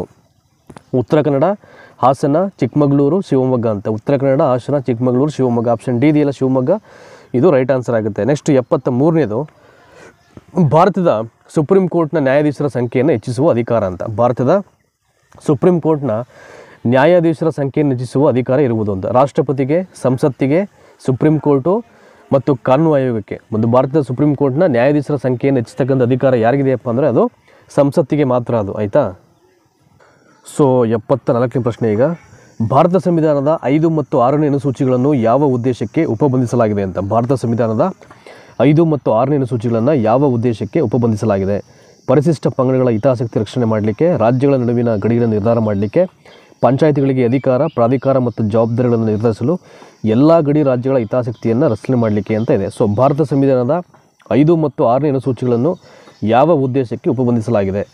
ಪರಿಶಿಷ್ಟ ಪಂಗಡಗಳ ಹಿತರಕ್ಷೆಯನ್ನು ರಕ್ಷಣೆ ಮಾಡಲಿಕ್ಕೆ ಅಂತ. ಸೊ 74 ಆಪ್ಷನ್ ಎ ಇದೆಯಲ್ಲ, ಇದು ರೈಟ್ ಆನ್ಸರ್ ಆಗುತ್ತೆ. ನೆಕ್ಸ್ಟ್ 75, ಭಾರತದಲ್ಲಿ ಸಂಸದೀಯ ಸರ್ಕಾರ ಪದ್ಧತಿ ಇದೆ ಅಂದರೆ, ಭಾರತದಲ್ಲಿ ಸಂಸದೀಯ ಸರ್ಕಾರ ಪದ್ಧತಿ ಇದೆ ಅಂದರೆ ಲೋಕಸಭೆಯು ಜನರಿಂದ ನೇರವಾಗಿ ಆಯ್ಕೆ ಮಾಡಲ್ಪಟ್ಟಿದೆ, ಸಂಸತ್ತು ಸಂವಿಧಾನಕ್ಕೆ ತಿದ್ದುಪಡಿ ಮಾಡಬಹುದು, ರಾಜ್ಯಸಭೆಯನ್ನು ವಿಸರ್ಜನೆ ಮಾಡಲಾಗುವುದು, ಸಚಿವ ಸಂಪುಟವು ಲೋಕಸಭೆಗೆ ಜವಾಬ್ದಾರರಾಗಿರುವುದು ಅಂತ ಇದೆ. ಸೊ ಆಪ್ಷನ್ ಡಿ ಇದೆಯಲ್ಲ, ಇದು ರೈಟ್ ಆನ್ಸರ್ ಆಗುತ್ತೆ. ನೆಕ್ಸ್ಟು ಕ್ವಶನ್ ನಂಬರ್ 76 ನೋಡೋಣ ಈಗ, ಲೇಸರ್ ಪ್ರಿಂಟರ್ನಲ್ಲಿ ಯಾವ ವಿಧದ ಲೇಸರ್ ಬಳಕೆ ಆಗುತ್ತೆ ಅಂತ. ಲೇಸರ್ ಪ್ರಿಂಟರ್ನಲ್ಲಿ ಯಾವ ಒಂದು ಟೈಪ್ ಆಫ್ ಲೇಸರ್ನ ಯೂಸ್ ಮಾಡಿದ್ರಿ ಅಂತ. So dye laser, gas laser, semiconductor laser, ಅದು ಲಾಸ್ಟ್ ಒನ್ ಎಕ್ಸೈಮರ್ ಲೇಸರ್ ಅಂತ ಇದೆ. ಸೊ ಆಪ್ಷನ್ ಸಿ ಇದೆಯಲ್ಲ, ಸೆಮಿ ಕಂಡಕ್ಟರ್ ಲೇಸರನ್ನು ಲೇಸರ್ ಪ್ರಿಂಟರಲ್ಲಿ ಬಳಕೆ ಮಾಡ್ತಕ್ಕಂಥ ಒಂದು ಲೇಸರ್ ಬರುತ್ತೆ, ಸೆಮಿ ಕಂಡಕ್ಟರ್ ಲೇಸರ್ ಅಂತ. ನೆಕ್ಸ್ಟು 77ನೇ ಪ್ರಶ್ನೆ, ಒಂದಷ್ಟು ಮೆಂಟಲ್ ಎಬಿಲಿಟಿಗೆ ಸಂಬಂಧಪಟ್ಟಂಥ ಪ್ರಶ್ನೆಗಳು ಇವೆಲ್ಲವು. ಸೊ 77ನೇ ಪ್ರಶ್ನೆ ಬಂದು ಬೌದ್ಧಿಕ ಸಾಮರ್ಥ್ಯಕ್ಕೆ ಸಂಬಂಧಪಟ್ಟಂಥ ಒಂದು ಪ್ರಶ್ನೆ ಇದು. 18:342:17 ಅಂತ ಇದೆ. ಅದರ ನೆಕ್ಸ್ಟ್ ಯಾವುದು ಬರ್ತದೆ ಹಾಕಬೇಕಾಗುತ್ತೆ ಅಲ್ಲಿ. 306, 284, 352, 416 ಅಂತಿದೆ. ಸೊ ಆಪ್ಷನ್ ಎ ಇದೆಯಲ್ಲ 306, ಅದು ರೈಟ್ ಆನ್ಸರು. ನೋಡಿ 78 ಅದೇ ರೀತಿ ಒಂದು ಪ್ರಶ್ನೆ ಬರುತ್ತೆ, ಮೆಂಟಲ್ ಎಬಿಲಿಟಿಗೆ ಸಂಬಂಧಪಟ್ಟಂಥ ಒಂದು ಪ್ರಶ್ನೆ ಅದು. ದಟ್ ಈಸ್ ಹಿಂದೆ ರಮೇಶನ ವಯಸ್ಸು ಇವತ್ತಿನ ವಯಸ್ಸಿನ 3ನೇ ಒಂದು ಭಾಗವಾಗಿತ್ತು. 20 ವರ್ಷಗಳ ಹಿಂದೆ ರಮೇಶನ ವಯಸ್ಸು ಇವತ್ತಿನ ವಯಸ್ಸಿನ ಒಂದು 3ನೇ ಒಂದು ಭಾಗವಾಗಿತ್ತು. ಹಾಗಾದರೆ ನನ್ನ ಈಗಿನ ವಯಸ್ಸು ಎಷ್ಟು ಅಂತ. 66 ವರ್ಷ, 36 ವರ್ಷ, 33 ವರ್ಷ ಮತ್ತು 30 ವರ್ಷ ಅಂತಿದೆ. ಆಪ್ಷನ್ ಡಿ ಇದೆಯಲ್ಲ 30 ವರ್ಷ, ಅದು ರೈಟ್ ಆನ್ಸರ್ ಆಗುತ್ತೆ. ಸೊ ನೆಕ್ಸ್ಟು 79ನೇ ಪ್ರಶ್ನೆ ಬರೋಣ ಈಗ. ಕ್ವಶನ್ ನಂಬರ್ 79 ನೋಡಿ, ಇಲ್ಲಿ ರೈಟ್ ಸೈಡ್ಲಿದೆ ಬಲಭಾಗದಲ್ಲಿ. ಕ್ವಿಕ್ಕಾಗಿ ನೋಡೋಣ ಈಗ. ಸೊ ಈ ಮೆಂಟಲ್ ಎಬಿಲಿಟಿ ಕ್ವಶನ್ಸ್ನ ನೀವೇ ಬಿಡಿಸ್ಕೊಳ್ಬೇಕಾಗುತ್ತೆ, ಅದನ್ನು ಆನ್ಸರ್ ಮಾಡಲಿಕ್ಕೆ ಆಗಲ್ಲ ಇಲ್ಲಿ. ಸ್ಕ್ರೀನ್ಶಾಟ್ ಮಾಡ್ಕೊಳ್ಳಿ, ಯಾಕಂದರೆ ಇಟ್ಸ್ ಅ ಪ್ಯೂರ್ಲಿ MCQ ಸರಣಿಗಳು ಇವು ನಾನು ಮಾಡ್ತಾ ಇರ್ತಕ್ಕಂಥದ್ದು. ಹಾಗಾಗಿ ಇಲ್ಲಿ ಅದನ್ನು ಹೇಳಲಿಕ್ಕೆ ಹೋದರೆ ವೀಡಿಯೋ ಲೆಂತಿ ಆಗುತ್ತೆ. ಸೊ ನೀವೇ ಸ್ಕ್ರೀನ್ಶಾಟ್ ಮಾಡಿ ಬೇಕಾದ್ರೆ ಲೆಕ್ಕವನ್ನು ಮಾಡ್ಕೊಳ್ಳಿ. ಒಂದು ಗಡಿಯಾರದ ನಿಮಿಷದ ಮುಳ್ಳು 24 ನಿಮಿಷವಾದಾಗ ಉಂಟು ಮಾಡ್ತಕ್ಕಂಥ ಕೋನ ಎಷ್ಟಿರುತ್ತೆ ಅಂತ ಕೋನ ಅದು. ಒಂದು ಗಡಿಯಾರದ ನಿಮಿಷದ ಮುಳ್ಳು 24 ನಿಮಿಷವಾದಾಗ ಉಂಟು ಮಾಡ್ತಕ್ಕಂಥ ಕೋನ ಯಾವುದು ಅಂತ ಅದು. So that is 72 degree, 128 degree, 144 degree ಮತ್ತು 108 ಡಿಗ್ರಿ ಅಂತ ಇದೆ. ಸೊ 144 ಡಿಗ್ರಿ ಇದೆಯಲ್ಲ, ಆಪ್ಷನ್ ಸಿ ರೈಟ್ ಆನ್ಸರ್ ಆಗುತ್ತೆ. ನೆಕ್ಸ್ಟ್ 80ನೇದು, 130 ಮೀಟರ್ ಉದ್ದದ ರೈಲೊಂದು ಗಂಟೆಗೆ 45 ಕಿಲೋಮೀಟರ್ ವೇಗದಲ್ಲಿ ಓಡುತ್ತಿದ್ದು 30 ಸೆಕೆಂಡ್ಗಳಲ್ಲಿ ಸೇತುವೆ ಒಂದನ್ನು ದಾಟಿದರೆ ಆ ಸೇತುವೆ ಉದ್ದ ಎಷ್ಟು ಅಂತ. 200 ಮೀಟ್ರು, 225 ಮೀಟ್ರು, 245 ಮೀಟ್ರು, 250 ಮೀಟ್ರು ಅಂತ ಇದೆ. ಸೊ ಆಪ್ಷನ್ ಸಿ ಇದೆಯಲ್ಲ 245 ಮೀಟ್ರು, ಅದು ರೈಟ್ ಆನ್ಸರ್ ಆಗುತ್ತೆ. ಸೊ ನೆಕ್ಸ್ಟು 81ನೇ ಪ್ರಶ್ನೆ ನೋಡಿ ಈಗ. ಕ್ವಶನ್ ನಂಬರ್ 81, 270 ಮೀಟರ್ ಉದ್ದದ ಒಂದು ರೈಲು 120 ಕಿಲೋಮೀಟರ್ ಪ್ರತಿ ಗಂಟೆ ವೇಗದಲ್ಲಿ ಓಡುತ್ತದೆ. ಇನ್ನೊಂದು ರೈಲು ವಿರುದ್ಧ ದಿಕ್ಕಿನಿಂದ ಪ್ರತಿ ಗಂಟೆಗೆ 80 ಕಿಲೋಮೀಟರ್ ವೇಗದಲ್ಲಿ ಓಡುತ್ತೆ. ಆ ಎರಡೂ ರೈಲುಗಳು 9 ಸೆಕೆಂಡ್ಗಳಲ್ಲಿ ಒಂದನ್ನೊಂದು ಹಾದು ಹೋದರೆ ಇನ್ನೊಂದು ರೈಲಿನ ಉದ್ದವೆಷ್ಟು ಅಂತ. 230 ಮೀಟರು, 240 ಮೀಟರು, 260 ಮೀಟರು ಮತ್ತು 320 ಮೀಟರು ಅಂತಿದೆ. ಸೊ 230 ಮೀಟರ್ ಇದೆಯಲ್ಲ ಆಪ್ಷನ್ಗೆ ಅದು ರೈಟ್ ಆನ್ಸರ್ ಆಗುತ್ತೆ. ನೆಕ್ಸ್ಟ್ 82ನೇದು, ರಾಮು ಮಲ್ಲಿಕ್ನ ಸಹೋದರ, ಮಹಾವೀರ ರಾಮನ ತಂದೆ, ರೋಹಿತ್ ಪ್ರಿಯಾಳ ಸಹೋದರ ಮತ್ತು ಪ್ರಿಯಾ ಮಲ್ಲಿಕ್ನ ಮಗಳು. ಹಾಗಾದರೆ ರೋಹಿತ್ನ ಚಿಕ್ಕಪ್ಪ ಯಾರು ಅಂತ. ರಾಮು, ಮಲ್ಲಿಕ್ಕು, ಮಹಾವೀರ, ಮೇಲಿನ ಯಾವುದೂ ಅಲ್ಲ ಅಂತಿದೆ. ಸೊ ಆಪ್ಷನ್ ಎ ಬಂದು ರಾಮು ಇದಕ್ಕೆ ರೈಟ್ ಆನ್ಸರ್ ಆಯಿತಾ. ನೆಕ್ಸ್ಟು 83ನೇ ಪ್ರಶ್ನೆ ನೋಡೋಣ ಈಗ. ಸೊ 110 ವಿದ್ಯಾರ್ಥಿಗಳ ಒಂದು ತರಗತಿಯಲ್ಲಿನ ಸರಾಸರಿ ತೂಕ ಎಷ್ಟು? 55 kg. ಆ ತರಗತಿಯಲ್ಲಿನ ಹುಡುಗರ ಸರಾಸರಿ ತೂಕ ಎಷ್ಟು? 61 kg. ಹಾಗೂ ಹುಡುಗಿಯರ ಸರಾಸರಿ ತೂಕ ಎಷ್ಟು? 50 kg. ಹಾಗಾದರೆ ಆ ತರಗತಿಯಲ್ಲಿನ ಹುಡುಗಿಯರ ಸಂಖ್ಯೆ ಎಷ್ಟು ಅಂತ ಕೇಳಿದರೆ 72, 60, 38, 45. ಆಪ್ಷನ್ ಬಿ ಇದೆಯಲ್ಲ 60, ಅದು ರೈಟ್ ಆನ್ಸರ್ ಆಗುತ್ತೆ. ನೆಕ್ಸ್ಟು 84ನೇದು, ಎ ಒಬ್ಬನೇ ಒಂದು ಕೆಲಸವನ್ನು 12 ದಿನಗಳಲ್ಲಿ ಮುಗಿಸುತ್ತಾನೆ. ಎ ಮತ್ತು ಬಿ ಜೊತೆಗೂಡಿ ಆ ಕೆಲಸವನ್ನು 8 ದಿನಗಳಲ್ಲಿ ಮುಗಿಸುತ್ತಾರೆ. ಹಾಗಾದರೆ ಬಿ ಒಬ್ಬನೇ ಅದೇ ಕೆಲಸವನ್ನು ಎಷ್ಟು ದಿನಗಳಲ್ಲಿ ಮುಗಿಸುತ್ತಾನೆ ಅಂತ. 18 ದಿನಗಳು, 20 ದಿನಗಳು, 16 ದಿನಗಳು ಮತ್ತು 24 ದಿನಗಳು ಅಂತಿದೆ. ಸೊ ಆಪ್ಷನ್ ಡಿ ಇದೆಯಲ್ಲ 24 ಡೇಸು, ಅದು ರೈಟ್ ಆನ್ಸರ್ ಆಗುತ್ತೆ. ಸೊ ನೆಕ್ಸ್ಟು 85ನೇ ಪ್ರಶ್ನೆ ನೋಡೋಣ. ಕ್ವಶನ್ ನಂಬರ್ 85 ಇಲ್ಲಿ, ಒಬ್ಬ ವ್ಯಕ್ತಿಯು ಒಂದು ಪುಸ್ತಕವನ್ನು ರೂ 1650ಗೆ ಮಾರಿದಾಗ ಆಗುವ ಲಾಭದಷ್ಟೇ ರೂ 1350ಗೆ ಮಾರಿದಾಗ ನಷ್ಟವಾಯಿತು ಅಂತ. ಹಾಗಾದರೆ ಆ ವಸ್ತುವನ್ನು ರೂ 1800ಗೆ ಮಾರಿದಾಗ ಆಗುವ ಶೇಕಡಾವಾರು ಲಾಭ ಎಷ್ಟು ಅಂತ. ಅದೇ ವಸ್ತುವನ್ನು 1800ಕ್ಕೆ ಮಾರಿದ್ರೆ ಅವನಿಗೆ ಎಷ್ಟು ಪ್ರಾಫಿಟ್ ಸಿಗುತ್ತೆ ಅಂತ. 15%, 22%, 25%, 20%. ಸೊ ಆಪ್ಷನ್ ಡಿ ಇದೆಯಲ್ಲ 20%, ಅದು ರೈಟ್ ಆನ್ಸರ್ ಆಗುತ್ತೆ. ಸೊ ನೆಕ್ಸ್ಟು 86ನೇ ಪ್ರಶ್ನೆ ಕ್ವಶನ್ ನಂಬರ್ 86. ಕ್ವಶನ್ ನಂಬರ್ 86 ನೋಡೋಣ ಈಗ. ಒಬ್ಬ ವ್ಯಕ್ತಿಯು ದಕ್ಷಿಣಕ್ಕೆ 20 ಕಿಲೋಮೀಟರ್ ನಡೆಯುತ್ತಾನೆ, ತನ್ನ ಎಡಗಡೆ ತಿರುಗಿ 5 ಕಿಲೋಮೀಟರ್ ನಡೆಯುತ್ತಾನೆ, ಮತ್ತು ತನ್ನ ಎಡಗಡೆಗೆ ತಿರುಗಿ 8 ಕಿಲೋಮೀಟರ್ ದೂರ ನಡೆಯುತ್ತಾನೆ. ಸೊ ಈಗ ಆತನು ಪ್ರಾರಂಭದ ಸ್ಥಳದಿಂದ ಯಾವ ದಿಕ್ಕಿನ ಕಡೆಗೆ ಹಾಗೂ ಎಷ್ಟು ಕಿಲೋಮೀಟರ್ ದೂರದಲ್ಲಿದ್ದಾನೆ ಅಂತ. 8 ಕಿಲೋಮೀಟರ್ ನೈಋತ್ಯ ದಿಕ್ಕಿನೆಡೆ, 13 ಕಿಲೋಮೀಟರ್ ಆಗ್ನೇಯ ದಿಕ್ಕಿನೆಡೆ, 13 ಕಿಲೋಮೀಟರ್ ವಾಯುವ್ಯ ದಿಕ್ಕಿನೆಡೆ, ಸೊ 8 ಕಿಲೋಮೀಟರ್ ಈಶಾನ್ಯ ದಿಕ್ಕಿನೆಡೆ ಅಂತ ಇದೆ. ಸೊ ಆಪ್ಷನ್ ಬಿ ಇದೆಯಲ್ಲ ಇದಕ್ಕೆ ರೈಟ್ ಆನ್ಸರ್. ಇದಕ್ಕೆ 13 ಕಿಲೋಮೀಟರ್ ಆಗ್ನೇಯ ದಿಕ್ಕಿನೆಡೆ ಅಂತಿದೆಯಲ್ಲ, ಅದು ಸರಿಯಾದಂಥ ಉತ್ತರ ಆಗುತ್ತೆ, ಆಪ್ಷನ್ ಬಿ. ಸೊ ನೆಕ್ಸ್ಟು 87ನೇ ಪ್ರಶ್ನೆ ಈಗ ಕ್ವಶನ್ ನಂಬರ್ 87.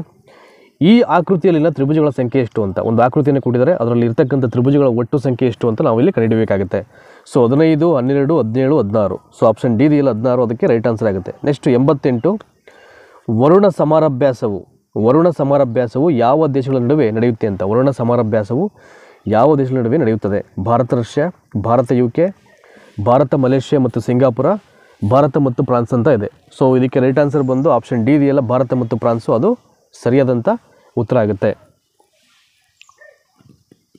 ಇತ್ತೀಚೆಗೆ ಟಿಕ್ಟಾಕ್ ಆ್ಯಪ್ ಸುದ್ದಿಯಲ್ಲಿದ್ದು ಇದು ಯಾವ ದೇಶದ ಮೂಲದ್ದಾಗಿದೆ ಅಂತ. ಟಿಕ್ಟಾಕ್ ಆ್ಯಪ್ ಅಂತಕ್ಕಂಥದ್ದು ಯಾವ ದೇಶದ್ದು ಅಂತ. ಜಪಾನು, ದಕ್ಷಿಣ Korea, China, America.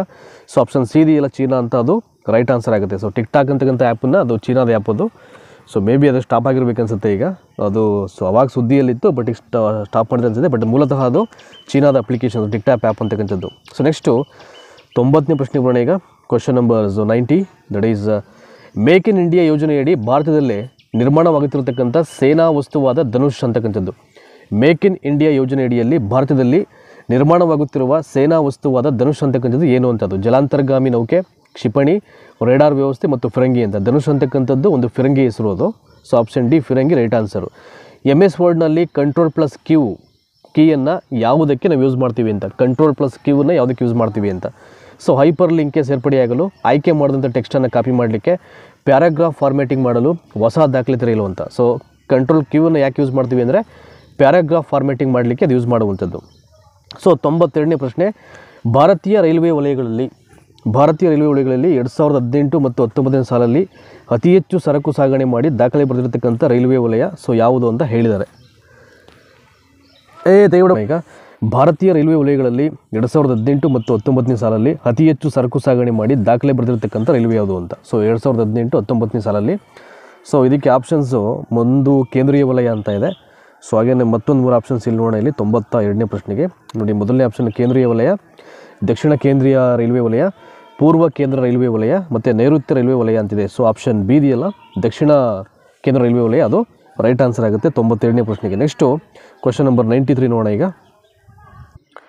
So next 93ನೇ ಪ್ರಶ್ನೆ, ರಾಮಾಯಣ ವಿಶೇಷ ಅಂಚೆ ಚೀಟಿಯನ್ನು ಬಿಡುಗಡೆ ಮಾಡಿರ್ತಕ್ಕಂಥ ರಾಷ್ಟ್ರ ಯಾವುದು ಅಂತ. ರಾಮಾಯಣ ವಿಶೇಷ ಅಂಚೆ ಚೀಟಿಯನ್ನು ಬಿಡುಗಡೆ ಮಾಡಿರ್ತಕ್ಕಂಥ ರಾಷ್ಟ್ರ ಯಾವುದು? ಥೈಲ್ಯಾಂಡ್, ಕಾಂಬೋಡಿಯಾ, ಮಲೇಷ್ಯಾ, ಇಂಡೋನೇಷ್ಯಾ ಅಂತಿದೆ. ಸೊ ಆಪ್ಷನ್ ಡಿ ಇದೆಯಲ್ಲ ಇಂಡೋನೇಷ್ಯಾ, ಅದು ರೈಟ್ ಆನ್ಸರ್ ಆಗುತ್ತೆ. ನೆಕ್ಸ್ಟು 94ನೇದು, ಹ್ಯಾಂಪ್ಶೈರ್ಗೆ ಸೇರ್ಪಡೆಯಾದಂಥ ಮೊಟ್ಟ ಮೊದಲ ಭಾರತೀಯ ಕ್ರಿಕೆಟಿಗ ಅಂತ. ಹ್ಯಾಂಪ್ಶೈರ್ಗೆ ಸೇರ್ಪಡೆಯಾದಂಥ ಮೊಟ್ಟ ಮೊದಲ ಭಾರತೀಯ ಕ್ರಿಕೆಟಿಗ ಯಾರು ಅಂತ? ವೀರೇಂದ್ರ ಸೆಹ್ವಾಗ್, ಯುವರಾಜ್ ಸಿಂಗ್, ಹರ್ಭಜನ್ ಸಿಂಗ್ ಮತ್ತು ಅಜಿಂಕ್ಯ ರಹಾನೆ ಅಂತಿದೆಯಲ್ಲ. ಸೊ ಆಪ್ಷನ್ ಡಿ ಬಂದು ಅಜಿಂಕ್ಯ ರಹಾನೆ ಇದೆಯಲ್ಲ, ಅದು ರೈಟ್ ಆನ್ಸರ್ ಆಗುತ್ತೆ. ಸೊ ಅಜಿಂಕ್ಯ ರಹಾನೆ ಬಂದು ಹ್ಯಾಂಪ್ಶೈರ್ ಅಂತಕ್ಕೆ ಸೇರ್ಪಡೆಯಾದಂಥ ಮೊಟ್ಟ ಮೊದಲ ಭಾರತೀಯ ಕ್ರಿಕೆಟಿಗ ಆತ. ಸೊ 95, 20 ಅಂಶಗಳ ಕಾರ್ಯಕ್ರಮವನ್ನು ಮೊದಲಿಗೆ ಜಾರಿಗೆ ತಂದವರು ಅಂತ. 20 ಅಂಶಗಳ ಕಾರ್ಯಕ್ರಮವನ್ನು ಫಸ್ಟ್ ಟೈಮ್ ಯಾರು ಜಾರಿಗೆ ತಂದರು? ಜವಾಹರ್ಲಾಲ್ ನೆಹರು, ಲಾಲ್ ಬಹದ್ದೂರ್ ಶಾಸ್ತ್ರಿ, ಇಂದಿರಾ ಗಾಂಧಿ ಮತ್ತು ಸಂಜಯ್ ಗಾಂಧಿ ಅಂತ ಇದೆ. ಸೊ ಆಪ್ಷನ್ ಸಿ ಇದೆಯಲ್ಲ 20 ಅಂಶಗಳ ಕಾರ್ಯಕ್ರಮವನ್ನು ಮೊದಲಿಗೆ ಜಾರಿಗೆ ತಂದಿದ್ದು ದಟ್ ಈಸ್ ಇಂದಿರಾ ಗಾಂಧಿಯವರು. ನೆಕ್ಸ್ಟು 96ನೇ ಪ್ರಶ್ನೆ ನೋಡಿ. ಈಗ ಕ್ವಶನ್ ನಂಬರ್ 96. ಈಗ ಬ್ಯಾಂಕ್ ಆನ್ ವೀಲ್ಸ್ ಹೆಸರಿನ ಮೊಬೈಲ್ ವ್ಯಾನ್ ಬ್ಯಾಂಕಿಂಗ್ ಸೌಲಭ್ಯವನ್ನು ಜಾರಿಗೆ ತಂದಿರತಕ್ಕಂಥ ಬ್ಯಾಂಕ್ ಯಾವುದು ಅಂತ. ಬ್ಯಾಂಕ್ ಆನ್ ವೀಲ್ಸ್ ಹೆಸರಿನ ಮೊಬೈಲ್ ವ್ಯಾನ್ ಬ್ಯಾಂಕಿಂಗ್ ಸೌಲಭ್ಯವನ್ನು ಜಾರಿಗೆ ತಂದಿರತಕ್ಕಂಥ ಬ್ಯಾಂಕ್ ಯಾವುದು? Union bank, Dena bank, so ICICI bank, Indian overseas bank. Option D ಬಂದು ಇಂಡಿಯನ್ ಓವರ್ಸೀಸ್ ಬ್ಯಾಂಕ್.